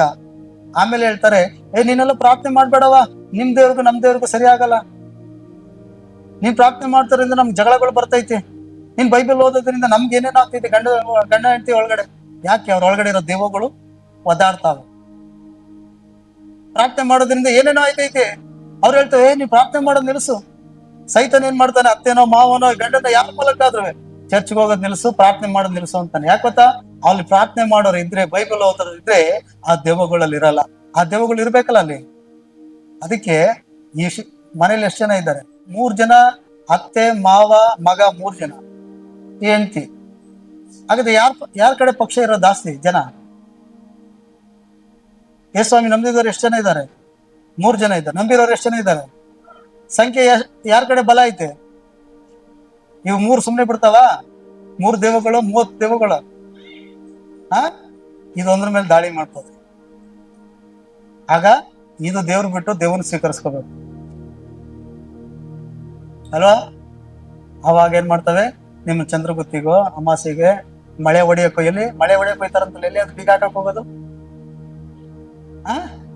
ಅಣಿಗಿರಿ ಮಳೆ ಹೊಡ್ಕೊಂಡೆ ನೀನೇ ಮಳೆ ಹೊಡ್ಕೊಳ್ಳೋದು. ಹಲ್ಲೆಲೂಯಾ. ಅಣ್ಣಿಗಿರಿಗೆ ನಾನು ಒಂದ್ಸಾರಿ ಅದ್ ನೋಡಿಲ್ಲ ನಾನುವೇ, ಬಟ್ ಆದ್ರೆ ನಾನು ಒಂದ್ಸಾರಿ ಎಲ್ಲೋ ಹೋದಾಗ ಆ ಮಾರ್ಗವಾಗಿ ಬರ್ತಾ ಇದ್ದೆ. ನಾವು ಕೆಲವು ಮಾಸ್ಟರ್ಸ್ಗಳೇನೋ ಬೇರೆ ಒಂದು ಸ್ಥಳಕ್ಕೆ ಹೋಗಕ್ಕೆ ಪ್ರೇಯರ್ ವಿಷಯಕ್ಕೆ ಹೋಗಿದ್ದು. ಅಲ್ಲಿಂದ ಬರ್ಬೇಕಾದ್ರೆ ಅವ್ರು ಹೇಳಿದ್ರು, ಇದೇ ನೋಡಿ ಅಡ್ಡಿಗಿರಿ ಮಳೆ ಹೊಡೆಯೋದು. ಹೌದಾ? ಹೆಂಗ್ ಮಳೆ ಹೊಡಿತಾರಂತ ಗೊತ್ತಿಲ್ಲ ನನಗೆ. ಒಟ್ಟಲ್ಲಿ ಆ ಮಾರ್ಗವಾಗಿ ಬಂದಿದ್ದೆ. ಬಟ್ ಅದೇ ಅಂದ್ರು, ಅದೇನು ಪರ್ಫೆಕ್ಟ್ ನನ್ಗೆ ಗೊತ್ತಿಲ್ಲ. ನಮ್ಮ ಹಾವೇರಿ ಜಿಲ್ಲೆ ಸುತ್ತಮುತ್ತ ಕೆಲವು ಹಳ್ಳಿಗಳೇ ಗೊತ್ತಿಲ್ಲ ನನ್ಗೆ. ಅದಕ್ಕಾಗಿ ಹಲ್ಲೆಲೂಯಾ, ದೇವರಿಗೆ ಸ್ತೋತ್ರ. ಆದ್ರೆ ಅವತ್ತು ಒಂದು ಮಾರ್ಗವಾಗಿ ಬರುವಾಗ ಮಾತ್ರ ಅದನ್ನ ಕೆಲವು ಕಾರಲ್ಲೇ ಕುತ್ಕೊಂಡು ಹೇಳಿದ್ದೆ ನಾನು ನೋಡಿದ್ದೆ. ಹುಷಾರಾಗಿರಿ, 2 ದಂಡಿ ಮೇಲೆ ಕಾಲು ಇಡ್ಬೇಡ್ರಿ. ಹಲ್ಲೆಲೂಯಾ. ಕೆಲವ್ರು ಬೇಡ ಅಂದ್ರು ಹೋಗಿ ಬೋನಲ್ಲಿ ಬೀಳ್ತಾರೆ. ಏನ್ ಮಾಡ್ಬೇಕು? ಬೇಡ ಅಂದ್ರು ಅವರೇ ಸೈತನ್ ತಳ್ತಾನೆ. ಇಲ್ಲಿರೋದೇ ಸಾಕು, ಹೋಗು ಅಂದ್ರೆ ನನ್ನೊಬ್ಬಳು ಸೇರ್ಸ್ಕೊ. ಅಲ್ಲಿ ಲಿಫ್ಟ್ ಗೊತ್ತಾ? ಎಲ್ಲಾರ ಹೋದ್ರೆ ಲಿಫ್ಟ್ ಇರ್ತದಲ್ಲ ಮೇಲ್ ಹೋಗಕ್ಕೆ. ಆ ಜನಕ್ಕೆ ಲಿಮಿಟೇಷನ್ ಇರ್ತದೆ, ಇಷ್ಟು ಕೆಜಿ ಮಾತ್ರ, ಇಷ್ಟು ಜನ ಅಂತ. ಆದ್ರೆ ಒಳ್ಳೆ ಕುರಿಗಳು ತುಂಬಿರ್ತದೆ. ಅದು ಆಪೆ ಹಾಕಿಲ್ಲ. ಹೋಗ್ರಿ ಅಂದ್ರೆ ನೀನ್ ಹೋಗು ಅಂತ. ಆ ರೈಲ್ವೆ ಸ್ಟೇಷನ್ ಅಲ್ಲಿ ನೋಡ್ಬೇಕು ನೀವು, ಇಷ್ಟಿಷ್ಟು ಜನ ಸಿಕ್ಕಾಪಟ್ಟೆ ತುಂಬಿಡ್ತಾರೆ ಲಗೇಜ್ ಸಮೇತ. ಅದು ಬಂದೇ ಆಗಲ್ಲ. ಓಕೆನಾ, ಯಾರಾದ್ರೂ 4 ಜನ ಹೊರಗಡೆ ಹೋದ್ರೆ ಮಾತ್ರ ಬಂದಾಗೋದು, ಆಮೇಲೆ ಹೋಗೋದು. ಯಾಕಂದ್ರೆ ಅದಕ್ಕೆ ಲಿಮಿಟೇಷನ್ ಐತಲ್ಲ. ಕೆಲವು ಜನ ಸೈತಾನ್ ಬೋನ್ಗೆ ತಾವೇ ಹೋಗಿ ಬೀಳ್ತಾರೆ. ಬೇರೆ ಕಣ್ಣಿನ ಆಸೆ, ಶರೀರದ ಆಸೆ, ಹಣದ ಆಸೆ ಆಗಿರ್ಬೋದು, ಲೋಕದ ಕಾರ್ಯಗಳಾಗಿರ್ಬೋದು, ಸುಳ್ಳಾಗಿರ್ಬೋದು, ನೀನು ಹೋಗಿ ಸಿಕ್ಕಾಕೋಬೇಡ. ಹಲ್ಲೆಲೂಯಾ. ದೇವರ ವಾಕ್ಯವನ್ನ ನಂಬೋಣ ಪ್ರಿಯರೇ, ದೇವರನ್ನ ಸ್ತುತಿಸೋಣ. ದೇವರೇ, ನೀನು ಬೇಟೆಗಾರರ ಬಲೆಯಿಂದ, ಮರಣಕಾರ ವ್ಯಾಧಿಯಿಂದ ಇದುವರೆಗೂ ನನ್ನ ತಪ್ಪಿಸಿದಿ, ಮುಂದೆಯೂ ನಾನು ತಪ್ಪಿಸುವ ದೇವರು ನೀನು. ಇದುವರೆಗೂ ನನ್ನ ಕುಟುಂಬನ ಕಾಪಾಡಿದಿ, ಇನ್ನು ಮುಂದೆಯೂ ಕಾಯುವ ದೇವರು ನೀನಂತ ನಾವು ದೇವರನ್ನ ನಂಬಬೇಕು ಮತ್ತೆ ದೇವರನ್ನ ಸ್ತುತಿಸಬೇಕು. ಹಲ್ಲೆಲೂಯಾ. ಆತನ ಬೇಟೆಗಾರ ಬಲೆಯಿಂದ, ಮರಣಕಾರ ವ್ಯಾಧಿಯಿಂದ ನಿಮ್ಮನ್ನ ತಪ್ಪಿಸಿದ್ದಾನೆ. ಹಲ್ಲೆಲೂಯಾ. ಎಷ್ಟೋ ಜನ ಇವತ್ತು ಉಳಿದೇ ಹೋಗ್ಬೋದಾಗಿ ಅಲ್ವಾ? ಹೌದಲ್ಲ ಪ್ರೇರೆ? ಹೋದ ವಾರದಲ್ಲಿ ನಾನೇನೋ ಒಂದು ಸಂಗತಿ ಕೇಳಿದೆ. ನಾನು ಕೆಲವ್ರಿಗೆ ಮತ್ತೆ ಹೇಳ್ತಿದ್ದೆ, ಆ ವ್ಯಕ್ತಿ, ಆ ಹುಡುಗನಲ್ಲಿ ಸಣ್ಣ ವಯಸ್ಸಿನಿಂದಲೂ ಆತನನ್ನ ಕೊಲ್ಲಬೇಕಂತ ಸೈತಾನ ಅನೇಕ ಪ್ರಯತ್ನ ಪಟ್ಟ. ಬಟ್ ಆದ್ರೆ ದೇವರೇ ಅವನ್ನ ತಪ್ಪಿಸ್ತಾ ಬಂದಿರೋದು. ಇನ್ನು ಮುಂದೇನೂ ಪ್ರಯತ್ನ ಮಾಡ್ತಾನೆ, ಆದ್ರೆ ದೇವರು ಬಿಟ್ಟು ಕೊಡಲ್ಲ. ಕಾರಣ ಏನಂತಂದ್ರೆ, ನೀವು ಯೇಸುಸ್ವಾಮಿನ ಈಗ ನಂಬೋದು, ನಂಬದೇ ಇರಬಹುದು. ದೇವರ ಆಲೋಚನೆ ನಿಮ್ಮಲ್ಲಿ ಇರೋದಾದ್ರೆ, ದೇವರು ಒಂದು ಒಳ್ಳೆ ಉದ್ದೇಶಕ್ಕಾಗಿ ನಿಮ್ಮ ಭೂಮಿಯಲ್ಲಿ ಇಟ್ಟಿರೋದಾದ್ರೆ, ನೀವು ಏನೇ ಬಂದ್ರಲ್ಲಿ ತಪ್ಪಿಸ್ಕೊಂಡು ಬರೋಕೆ ದೇವರ ಸಹಾಯ. ಹಲ್ಲೆಲೂಯಾ. ಅರ್ಥ ಆಯ್ತು ಪ್ರಿಯರೇ? ಕರ್ತನಿಗೆ ಸ್ತೋತ್ರ. ದೇವರು ಇವತ್ತು ನಿಮ್ಮನ್ನ ಜೀವಿತರ ಸಂಖ್ಯೆಯಲ್ಲಿ ಇಟ್ಟಿದ್ದಾನೆ. ಹಾಗಾದ್ರೆ ಭಯ ಪಡಬೇಡ. ಅನೇಕರು ಈ ಅಮಾವಾಸ್ಯೆ ಬಂದ್ರೆ ಸಾಕು ಭಯ ಪಡ್ತಾರಪ್ಪ. ಮನೆ ಮುಂದೆ ಏನೋ ಒಂದು ನಿಂಬೆಹಣ್ಣು ಕಂಡ್ರೆ, ಯಾರ ತತ್ತಿ ಹೊಡೆದು ಹೋಗಿದ್ರೆ, ಅಥವಾ ಯಾರಾದ್ರೂ ಒಂದೇ ಒಂದು ಮೆಣಸಿಕಾಯಿ, ಒಂದೇ ಒಂದು ಎಲೆ, ಒಂದೇ ಒಂದು ಬರ್ಲು ತುಂಡು, ಅಥವಾ 2 ಉಪ್ಪು ಬಿಸಾಕ್ ಹೋಗಿದ್ರೆ ಸಾಕು, ಓಹೋ ಎಲ್ಲಿ ಏನಾಗ್ಬಿಡ್ತದೋ, ಆಗ್ಲೇ ಮರಣ. ದೇವ್ರಾಗ ಹೇಳ್ತಿದ್ದೀನಿ, ನೀನ್ ಬೇಟೆಗಾರನ ಬಲೆಯಿಂದ, ಮರಣಕಾರ ವ್ಯಾಧಿಯಿಂದ ತಪ್ಪಿಸುತ್ತೀನಿ ಅಂತ. ಹಾಗಾದ್ರೆ ನಿನ್ ಮುಂದೆ ನಿನಗೆ ವಿರೋಧವಾಗಿ ಎಷ್ಟು ಮಾಟಗಳು ಮಾಡ್ಲಿ, ಎಷ್ಟು ಮಂತ್ರಗಳು ಮಾಡ್ಲಿ, ನಿನ್ನ ಕುಟುಂಬ ಹೆಸರು ಹೇಳಿ, ನಿನ್ನ ಹೆಸರು ಇರ್ಲಿ, ಆದ್ರೆ ಬೇಟೆಗಾರರ ಬಲೆಯಿಂದ, ಮರಣಕಾರ ವ್ಯಾಧಿಯಿಂದ ತಪ್ಪಿಸೋನು ಯೇಸು ಸ್ವಾಮಿ ಇದ್ದಾನೆ. ಯಾವ ಮಾಟವು, ಮಂತ್ರವು, ಯಾವ ಸತ್ರು ಹಾಕಿದಂತ ಶಾಪಗಳು ನಿನ್ನನ್ನು ಮಾತ್ರ ಮುಟ್ಟಕ್ಕಾಗಲ್ಲ. ಹಲ್ಲೆಲೂಯಾ. ಯಾಕಂದ್ರೆ ನೀನು ಯೇಸುವಿನ ಮಗನಾಗಿದ್ದಿ. ದೇವರ ಮಕ್ಕಳಾಗಿರೋದ್ರಿಂದ ಆತನ ರಕ್ತವನ್ನ ದಾಟಿ ಬರಕ್ಕಾಗಲ್ಲ. ಅಪವಾದಿ ಬಯಸುವಂತ ಯಾವ ಕೇಡು, ದೇವರ ಆಲೋಚನೆ ಇಲ್ಲದೆ, ದೇವರ ಉದ್ದೇಶ ಇಲ್ಲದೆ ನಿನ್ನನ್ನ ಮುಟ್ಟಕ್ಕಾಗಲ್ಲ. ಅದಕ್ಕೆ ದೇವರ ವಾಕ್ಯ ಕೆಳಗಡೆ ವಚನ ಹೇಳ್ತದೆ ನೋಡ್ರಿ, ಕೆಳಗಡೆ ಏನ್ ಹೇಳ್ತದೆ 5ನೇ ವಚನದಲ್ಲಿ, ഇരുಳಲ್ಲಿ ಭಯ ಹುಟ್ಟಿಸುವ ಯಾವುದಕ್ಕೂ, ಹಗಲಲ್ಲಿ ಆರಿ ಬರುವ ಬಾಣಕ್ಕೂ, ಕತ್ತಲಲ್ಲಿ ಸಂಚರಿಸುವ ವಿಪತ್ತಿಗೂ, ಹಾನಿಕಾರವಾದ ಮಧ್ಯಾಹ್ನದ ಕೇಡಿಗೂ ಅಂಜ ಕಾರಣವಿಲ್ಲ. ಸೈತಾನು ಬೆಳಿಗ್ಗೆ ಆಗಿರ್ಬೋದು, ರಾತ್ರಿ ಆಗಿರ್ಬೋದು, ಸರ್ವತ್ತಲಾಗಿರ್ಬೋದು, ಅಥವಾ ಮುಂಜಾನೆ ಆಗಿರ್ಬೋದು, ಎಷ್ಟು ಬೇಕಾದ್ರೆ ಬಲೆಗಳು ಬಾಣಗಳನ್ನ ಬಿಸಾಕ್ಲಿ ನಿನ್ ಮೇಲೆ, ನಿನ್ ಕುಟುಂಬದ ಮೇಲೆ, ನಿನ್ನ ಆಶೀರ್ವಾದದ ಮೇಲೆ, ನೀನ್ ದೇವರ ಆಶ್ರಯದಲ್ಲಿ ಇರೋದಾದ್ರೆ, ಯೇಸು ಕ್ರಿಸ್ತನ ಮೇಲೆ ನೀನು ವಿಶ್ವಾಸ ಇಟ್ಟಂತ ವ್ಯಕ್ತಿ ಆಗಿದ್ರೆ, ಬೇಟೆಗಾರನ ಬಲೆಯಿಂದ, ಬಾಣಕಾರ ವ್ಯಾಧಿಯಿಂದ ನೀನು ತಪ್ಪಿಸ್ತಾನೆ ಇರ್ತಾನೆ. ಅಲ್ಲೆಲ್ಲೂಯ್ಯ. ಆತನ ಮಾತು ನಿನ್ನ ಮರಣಕ್ಕೊಪ್ಸಲ್ಲ. ಅಲ್ಲೆಲ್ಲೂಯ್ಯ. ಅಲ್ವಾ ಪ್ರೇರೆ? ದೇವ್ರ ನಾಮಕ್ಕೆ ಸ್ತೋತ್ರ. ಅನೇಕರು ಸಾಕ್ಷಿ ಹೇಳ್ಬೋದು ನಮ್ಮ ಚರ್ಚಲ್ಲಿರೋರ್ನ, ಅನೇಕರನ್ನ ಕೈ ಬಿಟ್ಟಂತ ಪರಿಸ್ಥಿತಿಗಳು. ಅಲ್ಲೆಲ್ಲೂಯ್ಯ. ಆದ್ರೆ ದೇವ್ರ ಕೈ ಬಿಡ್ಲಿಲ್ಲ ಅಲ್ವಾ ಪ್ರೇರೆ? ನಮ್ಮ ಮಾವ ಒಬ್ಬ ಗುಡ್ಡಪ್ಪ. ನಮ್ಮ ಮಾವ ಒಂದು 450 ಕುಟುಂಬಗಳಿಗೆ ಪೂಜೆ ಮಾಡುವಂತ ಒಬ್ಬ ಗುಡ್ಡಪ್ಪ ಆಗಿದ್ದ. ಅವನಿಗೆ ಈ ಮಾರ್ಚ್ ತಿಂಗಳಲ್ಲಿ ಆಯ್ತಂದ್ರೆ ದೊಡ್ಡ ಹಬ್ಬ ಮಾಡ್ತಾರೆ. ಒಂದು 500,000 ಕುರಿಗಳನ್ನ ಕಟ್ ಮಾಡಿ ಹಬ್ಬ ಮಾಡ್ತಾರೆ. ಅವನ್ ಕತ್ತೆ ಮಕನೇ ಕಾಣಲ್ಲ, ಅಷ್ಟು ಹೂವಲ್ದಲ್ಲಿ ಮುಚ್ಚಿಬಿಟ್ಟಿರ್ತಾರೆ. ಹಂಗ ದೇವ್ರು ಬರೋಂತ ಒಬ್ಬ ಗುಡ್ಡಪ್ಪ. ಆತನ ಹೆಸರು ಕುಚೇಲ ಅಂತ ಹೇಳಿ. ನಮ್ಮ ಮಾವನ ಹೆಸರು ಕುಚೇಲ, ನಮ್ಮ ಅಕ್ಕನ ಗಂಡ ಕುಚೇಲ ಅಂತ ಹೇಳಿ ಗುಡ್ಡಪ್ಪ ಆತ. ಅರ್ಥ ಆಯ್ತಾ? ಆತನ ತಲೆಮಾರಿನಿಂದ ದೇವ್ರನ್ನ ಆರಾಧನೆ ಮಾಡ್ಕೊಂಡ್ ಬಂದಂತ ಒಬ್ಬ ಗುಡ್ಡಪ್ಪ. ಅವನಿಗೆ ಕುಡ್ದು ಹೊಟ್ಟೆ ಒಳಗೆಲ್ಲ ತೂತಾಗ್ಬಿಟ್ಟಿರ್ತದೆ, ಲಿವರ್ ಎಲ್ಲ ತೂತಾಗ್ಬಿಟ್ಟಿರ್ತದೆ. ಅರ್ಥ ಆಯ್ತಾ?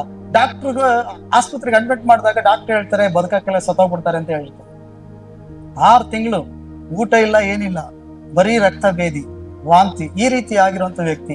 ಡಾಕ್ಟರ್ ಅವನ್ನ ಪರೀಕ್ಷೆ ಮಾಡಿ ಸತ್ತೋಗ್ತೀಯಪ್ಪ ನೀನು ಅಂತ ಹೇಳಿರ್ತಾರೆ. ಅವ್ನು ಕೇಳಿರ್ತಾರೆ, ಏನಪ್ಪಾ ಏನು ಹೊಟ್ಟೆ ಎಲ್ಲ ಸುಟ್ಟೋಗ್ಬಿಟ್ಟೈತಲ್ಲ, ಕಳ್ಳೆಲ್ಲ ತೂತ್ ಆಗ್ಬಿಟ್ಟೈತಲ್ಲ, ಏನ್ ನೀನು ಕುಡಿತಿದೆ, ಏನ್ ತಿಂತಿದೆ ಅಂತ ಕೇಳಿದಾಗ ಅವ್ನು ಹೇಳ್ತೇನೆ, ಸ್ವಾಮಿ ಎಲ್ಲಾ ತರ ಬ್ರಾಂಡೆಡ್ ಕುಡಿತಿದೆ, ಪ್ಯಾಕೆಟ್ ಬರ್ತಿತ್ತಲ್ಲ, ಸಾರೆ ಪ್ಯಾಕೆಟು, ಸೇಂದಿ, ಆಮೇಲೆ ಬ್ರಾಂದಿ ಅಂಗಡಿಲಿ ಲೋಕಲ್ ಎಲ್ಲ, ಆಮೇಲೆ ಗುಟ್ಕಾ, ತಂಬಾಕು, ಬೀಡಿ ಸಿಗರೇಟ್ ಎಲ್ಲ ಸೇರ್ತೀನಿ ಸ್ವಾಮಿ. ನನ್ ಕಂಡಿರೋ ಮಟ್ಟಿಗೆ ಅವ್ನು ಟೈಲರ್ ಕೆಲಸ ಮಾಡ್ತಿದ್ದ ನಮ್ಮ ಮಾವ. ಒಂದ್ ವೇಳೆ ಯಾರ ಬ್ಲೌಸ್ ಪೀಸ್ ಹೊಲ್ಸ್ಕೊಳಕ್ಕೆ, ಶರ್ಟ್ ಹೊಲ್ಸ್ಕೊಳಕ್ಕೆ ಬಂದ್ರೆ ಫಸ್ಟ್ ಅಡ್ವಾನ್ಸ್ ಇಸ್ಕೊಳ್ಳೋನು, ಫಸ್ಟ್ ಹೋಗಿ ಕುಡ್ಕೊ ಬರೋನು. ಇಲ್ಲಾಂದ್ರೆ ಕತ್ರಿ ಹಿಡ್ಕ ಕೈತಿತ್ತಲ್ಲ, ಕೈ ಹಿಂಗ್ ನಡ್ಕೋತೀನಿ. ನಾನ್ ನೋಡಿದ್ದೀನಿ ಸಣ್ಣ ಹುಡುಗ ಹಿಂಗೆ ನಡ್ಕೋತ ಹಿಂಗೆ. ಅರ್ಧೈತಾ? ಸಾಯಂಕಾಲ ಆಯ್ತು ಅಂದೇಟ್ಗೆ ಕುಡ್ಕೊಂಡಿರ್ತೀನಿ, ಎಲ್ಲಾರು ಸಂತೆ ಬೀದಿಲಿ ಬಿದೋಗ್ಬಿಡೋನು. ಅಲ್ಲೇ ಬಸ್ ಸ್ಟ್ಯಾಂಡ್ ಪಕ್ಕದಲ್ಲಿ ಗಟ್ರ ಒಳಗಡೆ ಬಿದೋಗ್ಬಿಡೋನು. ಬೆಳಗ್ಗೆ 6 ಗಂಟೆಗೆ ಎದ್ದೋಯ್ತಿದ್ದ ಅವ್ನು ಮನೆಗೆ ಹೋಯ್ತಿತ್ತಲ್ಲ, ಸೀದಾ ಮತ್ತೆ ಪ್ಯಾಕೆಟ್ ಅಂಗಡಿಗೆ ಹೋಯ್ತಿದ್ದ, ತಟ್ಬಿಟ್ಟು ಕುಡ್ಕೊಂಡಿದ್ದಾನೆ, ಆಮೇಲೆ ಮನೆಗೆ ಬರ್ತಿದ್ದ. ಇಂಥ ವ್ಯಕ್ತಿ ಯೋಚನೆ ಮಾಡಿ. ಆಸ್ಪತ್ರೆಗೆ ಹಾಕೊಂಡವ್ರೆ, ಡಾಕ್ಟರ್ ಹೇಳಿದ್ರು ಇನ್ನು 15 ದಿವಸ ಮುಗಿದೋಯ್ತು. 15 ದಿವಸ ಕೊಟ್ಟಿತ್ತು ಟೈಮ್. ಮರಣ ಅನ್ನೋದು ಆತನ ಕಣ್ಣು ಮುಂದೆ ಇದೆ. ನಮ್ಮ ಅಣ್ಣ ಹೋಗಿ ಯೇಸುನ್ ಬಗ್ಗೆ ಹೇಳ್ತಿದ್ದಾರೆ, ನಂಬ್ತಾ ಇಲ್ಲ. ನಾನ್ ದೇವ್ರನ್ನ ಆರಾಧನೆ ಮಾಡೋದು, ನಮ್ ಗುಡ್ಡಪ್ಪ 450 ಕುಟುಂಬಕ್ಕೆ ಕಾವು ಕಟ್ ಮಾಡ್ಕೊಡ್ತೀನಿ, 450 ಕುಟುಂಬಗಳಿಗೆ ಬಂದು ನಾನು ಕಾಲ್ ಪೂಜೆ ಮಾಡ್ತಾರೆ, ನಾನು ರಕ್ಷಿಸ್ತಾನೆ, ನಮ್ಮ ಅಪ್ಪನ ಕಾಲದಿಂದ ನಾನು ದೇವ್ರನ್ನ ಆರಾಧನೆ ಮಾಡ್ಕೊಂಡ್ ಬಂತೀನಿ, ನಾನೇನ್ ಮಾಡ್ಬಾರ್ದು ತಪ್ಪು ಮಾಡಿದ್ದೀನಿ ಅಂತ ಅವನ ನಂಬಿಕೆ. ಆದ್ರೂ ಏನೂ ಆಗ್ಲಿಲ್ಲ, ಗುಣ ಆಗ್ನೇ ಇಲ್ಲ. ಬರ್ತಾ ಜಾಸ್ತಿನೇ ಆಯ್ತು. ಡಾಕ್ಟರ್ ಎಲ್ಲಾ ತರ ಪರೀಕ್ಷೆ ಮಾಡಿ ಕೇಳಿದ್ರು, ನೀನ್ ಏನೇನ್ ಮಾಡ್ತಿದ್ದೆ ಮತ್ತೊಂದ್ ಸಾರಿ ಹೇಳು. ಸರ್ ಹೇಳಿದ್ನಲ್ಲ, ಎಲ್ಲಾ ಕುಡಿತಿದೆ, ತಿಂತಿದೆ. ಇಲ್ಲ ಇನ್ನೂ ಏನಾದ್ರೂ ಮಾಡ್ತಿದೆ. ಇಲ್ಲ, ಕುಡಿಯೋದ್ರಿಂದ ಕರಳುಗಳೆಲ್ಲ ಸುಡಲ್ಲ, ಲಿವರ್ಗಳಲ್ಲಿ ಡ್ಯಾಮೇಜ್ ಆಗ್ಬೋದು, ಕರಳುಗಳೆಲ್ಲ ತೂತ ಆಗೈತಿ ಅಂತ. ಅದೇನಾಗೈತಿ, ಏನ್ ಸೇವಿಸ್ತಿದೆ ನೀನು ಅಂತ ಕೇಳುವಾಗ ಅವನಂದ, ನಾನು ದೇವ್ರ ಗುಡ್ಡಪ್ಪ, ದೇವ್ರ ಬರ್ತಂತ ಕರ್ಪೂರನ ಹಂಗಂಗೆ ನುಂಗ್ತಿದೆ, ಅದು ಹೋಗಿತೀನಿ ಹೊಟ್ಟೆ ಒಳಗಡೆ ತೂತಾಗೈತಿ, ಕಳ್ಳೆಲ್ಲ ತೂತಾಗೈತಿ, ಕರ್ಪೂರ ಅದು ವಯಸ್ಸಲ್ಲಿ. ಅಲ್ಲೆಲ್ಲೂಯ್ಯ. ಅವಾಗ ಡಾಕ್ಟರ್ ಗೊತ್ತಾಯ್ತು ಬದುಕಲ್ಲ ಅಂತ. ಕಡೆದಾಗಿ ನಮ್ಮ ಅಕ್ಕನಿಗೆ ನಮ್ಮ ಅಣ್ಣ ಹೇಳಿದ್ರು, ನೀನಾದ್ರೂ ಪ್ರಾರ್ಥನೆ ಮಾಡು, ನನ್ ಮಾಂಗಲ್ಯನ ಉಳಿಸ್ಕೊಡು ಅಂತ ಹೇಳಿ ರಾತ್ರಿಗಳು ಕಣ್ಣೀರು ಸುರಿಸು. ಸ್ವಾಮಿ ಒಬ್ಬನೇ ಬೇಟೆಗಾರನ ಬಲೆಯಿಂದ ಮಾನಕಾರ ವ್ಯಾಧಿ ತಪ್ಪಿಸೋನು.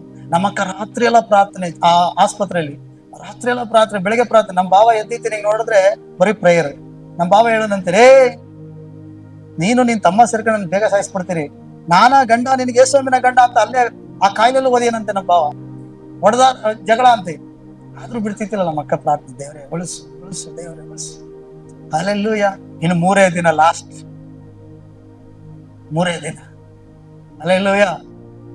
ನಾನು ಊರಲ್ಲಿದ್ದೆ, ನೋಡ್ತೀನಿ ಪಟ್ಟಿ ಎತ್ತುತ್ತಾ ಇದ್ದಾರೆ ಊರಲ್ಲೆಲ್ಲ, ಯಜಮಾನ್ರುಗಳೆಲ್ಲ ಸೇರಿ ಪಟ್ಟಿ ಎತ್ತುತ್ತಿದ್ದಾರೆ. ಯಾಕೆ? ಗುಡ್ಡಪ್ಪ ಸುತ್ತದ, ದಾಸಯ್ಯ ಸುತ್ತೋಗ್ಬಿಟ್ಟ, ಈಗ ಅವನಿಗೆ ಚಟ್ಟ ಎತ್ತಾಕ್ಬೇಕಲ್ಲ. ಎಲ್ಲ ತಗೊಂಡವ್ರ ಮನೆ ಮುಂದೆ ಬೆಂಕಿನ ಹಾಕ್ಬಿಟ್ಟವ್ರೆ. ಪಾಪ ಇನ್ನೂ ಸೊತ್ತಿಲ್ಲ ಅದು. ನಾನು ಓಡಾಗಿ ಸಣ್ಣ ಹುಡುಗ, ನಾನು ಹೋಯ್ತಾ ಇದ್ದೀನಿ, ನಾನು ಮನೆದಾಗ ನೋಡ್ತೀನಿ ಎಲ್ಲ ರೆಡಿ, ಈಗ ತಗೊಬರ್ಬೋದು, ಸಾಯಂಕಾಲ ಹೆಣ ತಗೊಬರ್ಬೋದೇನೋ ಅಂದ್ಬಿಟ್ಟು ಆಗ್ಲೇ ಬೆಂಕಿ ಹಾಕವ್ರೆ, ಎಲ್ಲ ಪಟ್ಟಿ ಎತ್ತವ್ರೆ. ದೇವರಿಗೆ ಸ್ತೋತ್ರ. ಲಾಸ್ಟ್ 3 ದಿನ ಆತನಿಗೆ ಅನಿಸ್ತಂತೆ, ಲಾಸ್ಟ್ನೇದಾಗಿ ನಾನೇನ್ ಮಾಡಿದೆ, ನಾನು ಇಷ್ಟೆಲ್ಲಾ ಮಾಡ್ಕೊಂಡ್ ಬಂದ್ರೆ ಯಾಕೆ ನಾನು ದೇವ್ರು ಕಾಪಾಡ್ಲಿಲ್ಲ, ನಾನು ಸತ್ತೋಗ್ಬಿಟ್ರೆ ನನ್ನ ಹೆಂಡತಿ ಮಕ್ಕಳಿಗೆ ಯಾರು ದಿಕ್ಕು. ಲಾಸ್ಟ್ನೇದಾಗಿ ಅವತ್ತು ರಾತ್ರಿ 12 ಗಂಟೆಗೆ ಒಬ್ಬನೇ ಇದ್ದು ಆ ಆಸ್ಪತ್ರೆಯಿಂದ ಹೊರಗಡೆ ದೊಡ್ಡ ದೊಡ್ಡ ಪಾರ್ಕ್ಗಳಿದೆ, ಅಲ್ಲಿ ಒಬ್ಬನೇ ಕುತ್ಕೊಂಡು ಹೋಗಿ ಯೇಸು ಸ್ವಾಮಿ ಅಂತ ಹೇಳಿದಂತೆ, ಸ್ವಾಮಿ ನಂಗೆ ಪ್ರಾರ್ಥನೆ ಮಾಡೋದು ಗೊತ್ತಿಲ್ಲ, ನಿನ್ ಕೆಟ್ಟ ಕೊಳಕ ಬೈದ್ಬಿಟ್ಟಿದ್ದೀನಿ, ನನ್ನ ಹೆಂಡತಿ ಪ್ರಾರ್ಥನೆ ಮಾಡೋಗೆಲ್ಲ ಬೈದಿದ್ದೀನಿ, ನೀನ್ ನಿಜವಾದ ದೇವರಾಗಿದ್ದೆ ನಾನು ಉಳಿಸು ಸ್ವಾಮಿ, ನಾನು ನಿನ್ ಮಗನಾಗಿ ಜೀವಿಸ್ತೇನೆ, ಇಷ್ಟೇ ಹೇಳಿತಂತೆ. ಬಂದ್ ಮಲಗ್ಬಿಟ್ನಂತೆ. ಬೆಳಗ್ಗೆ ಎದ್ದು 2 ಇಡ್ಲಿ ತರ್ಸ್ಕೊಂಡ್ ತಿಂದವನೆ. 6 ತಿಂಗಳು ಊಟ ಇಲ್ಲದ 2 ಇಡ್ಲಿ ತರ್ಸ್ಕೊಂಡ್ ತಿಂದ. 2 ದಿನ ಹೋಯ್ತು, 3 ದಿನ ಹೋಯ್ತು, ಡಾಕ್ಟರ್ ಕೊಟ್ಟಿದ್ದ ಡೇಟ್ ಎಲ್ಲ ಮೀರಿ ಹೋಯ್ತು. ಯೇಸು ಸ್ವಾಮಿ ನಂಬ್ಕೊಂಡ. ಫಾಸ್ಟ್ ಕರ್ಕೊಂಡೋಗಿ ನಮ್ಮ ಅಣ್ಣ ಪ್ರಾರ್ಥಿಸ್ತಾ ಇದ್ರು. ಹಲ್ಲೆಲೂಯಾ. ಇವತ್ತು 25 ವರ್ಷ ಆಯ್ತು. ಆತನ ಸಾಯ್ನಿಲ್ಲ, ಬದುಕಿದ್ದಾನೆ, ದೇವ್ರ ಸೇವೆ ಮಾಡ್ತಿದ್ದಾನೆ, ಪಾಸ್ಟರ್ ಆಗಿದ್ದಾನೆ, ಒಂದು ಚರ್ಚೆ ನಡೆಸ್ತಿದ್ದಾನೆ.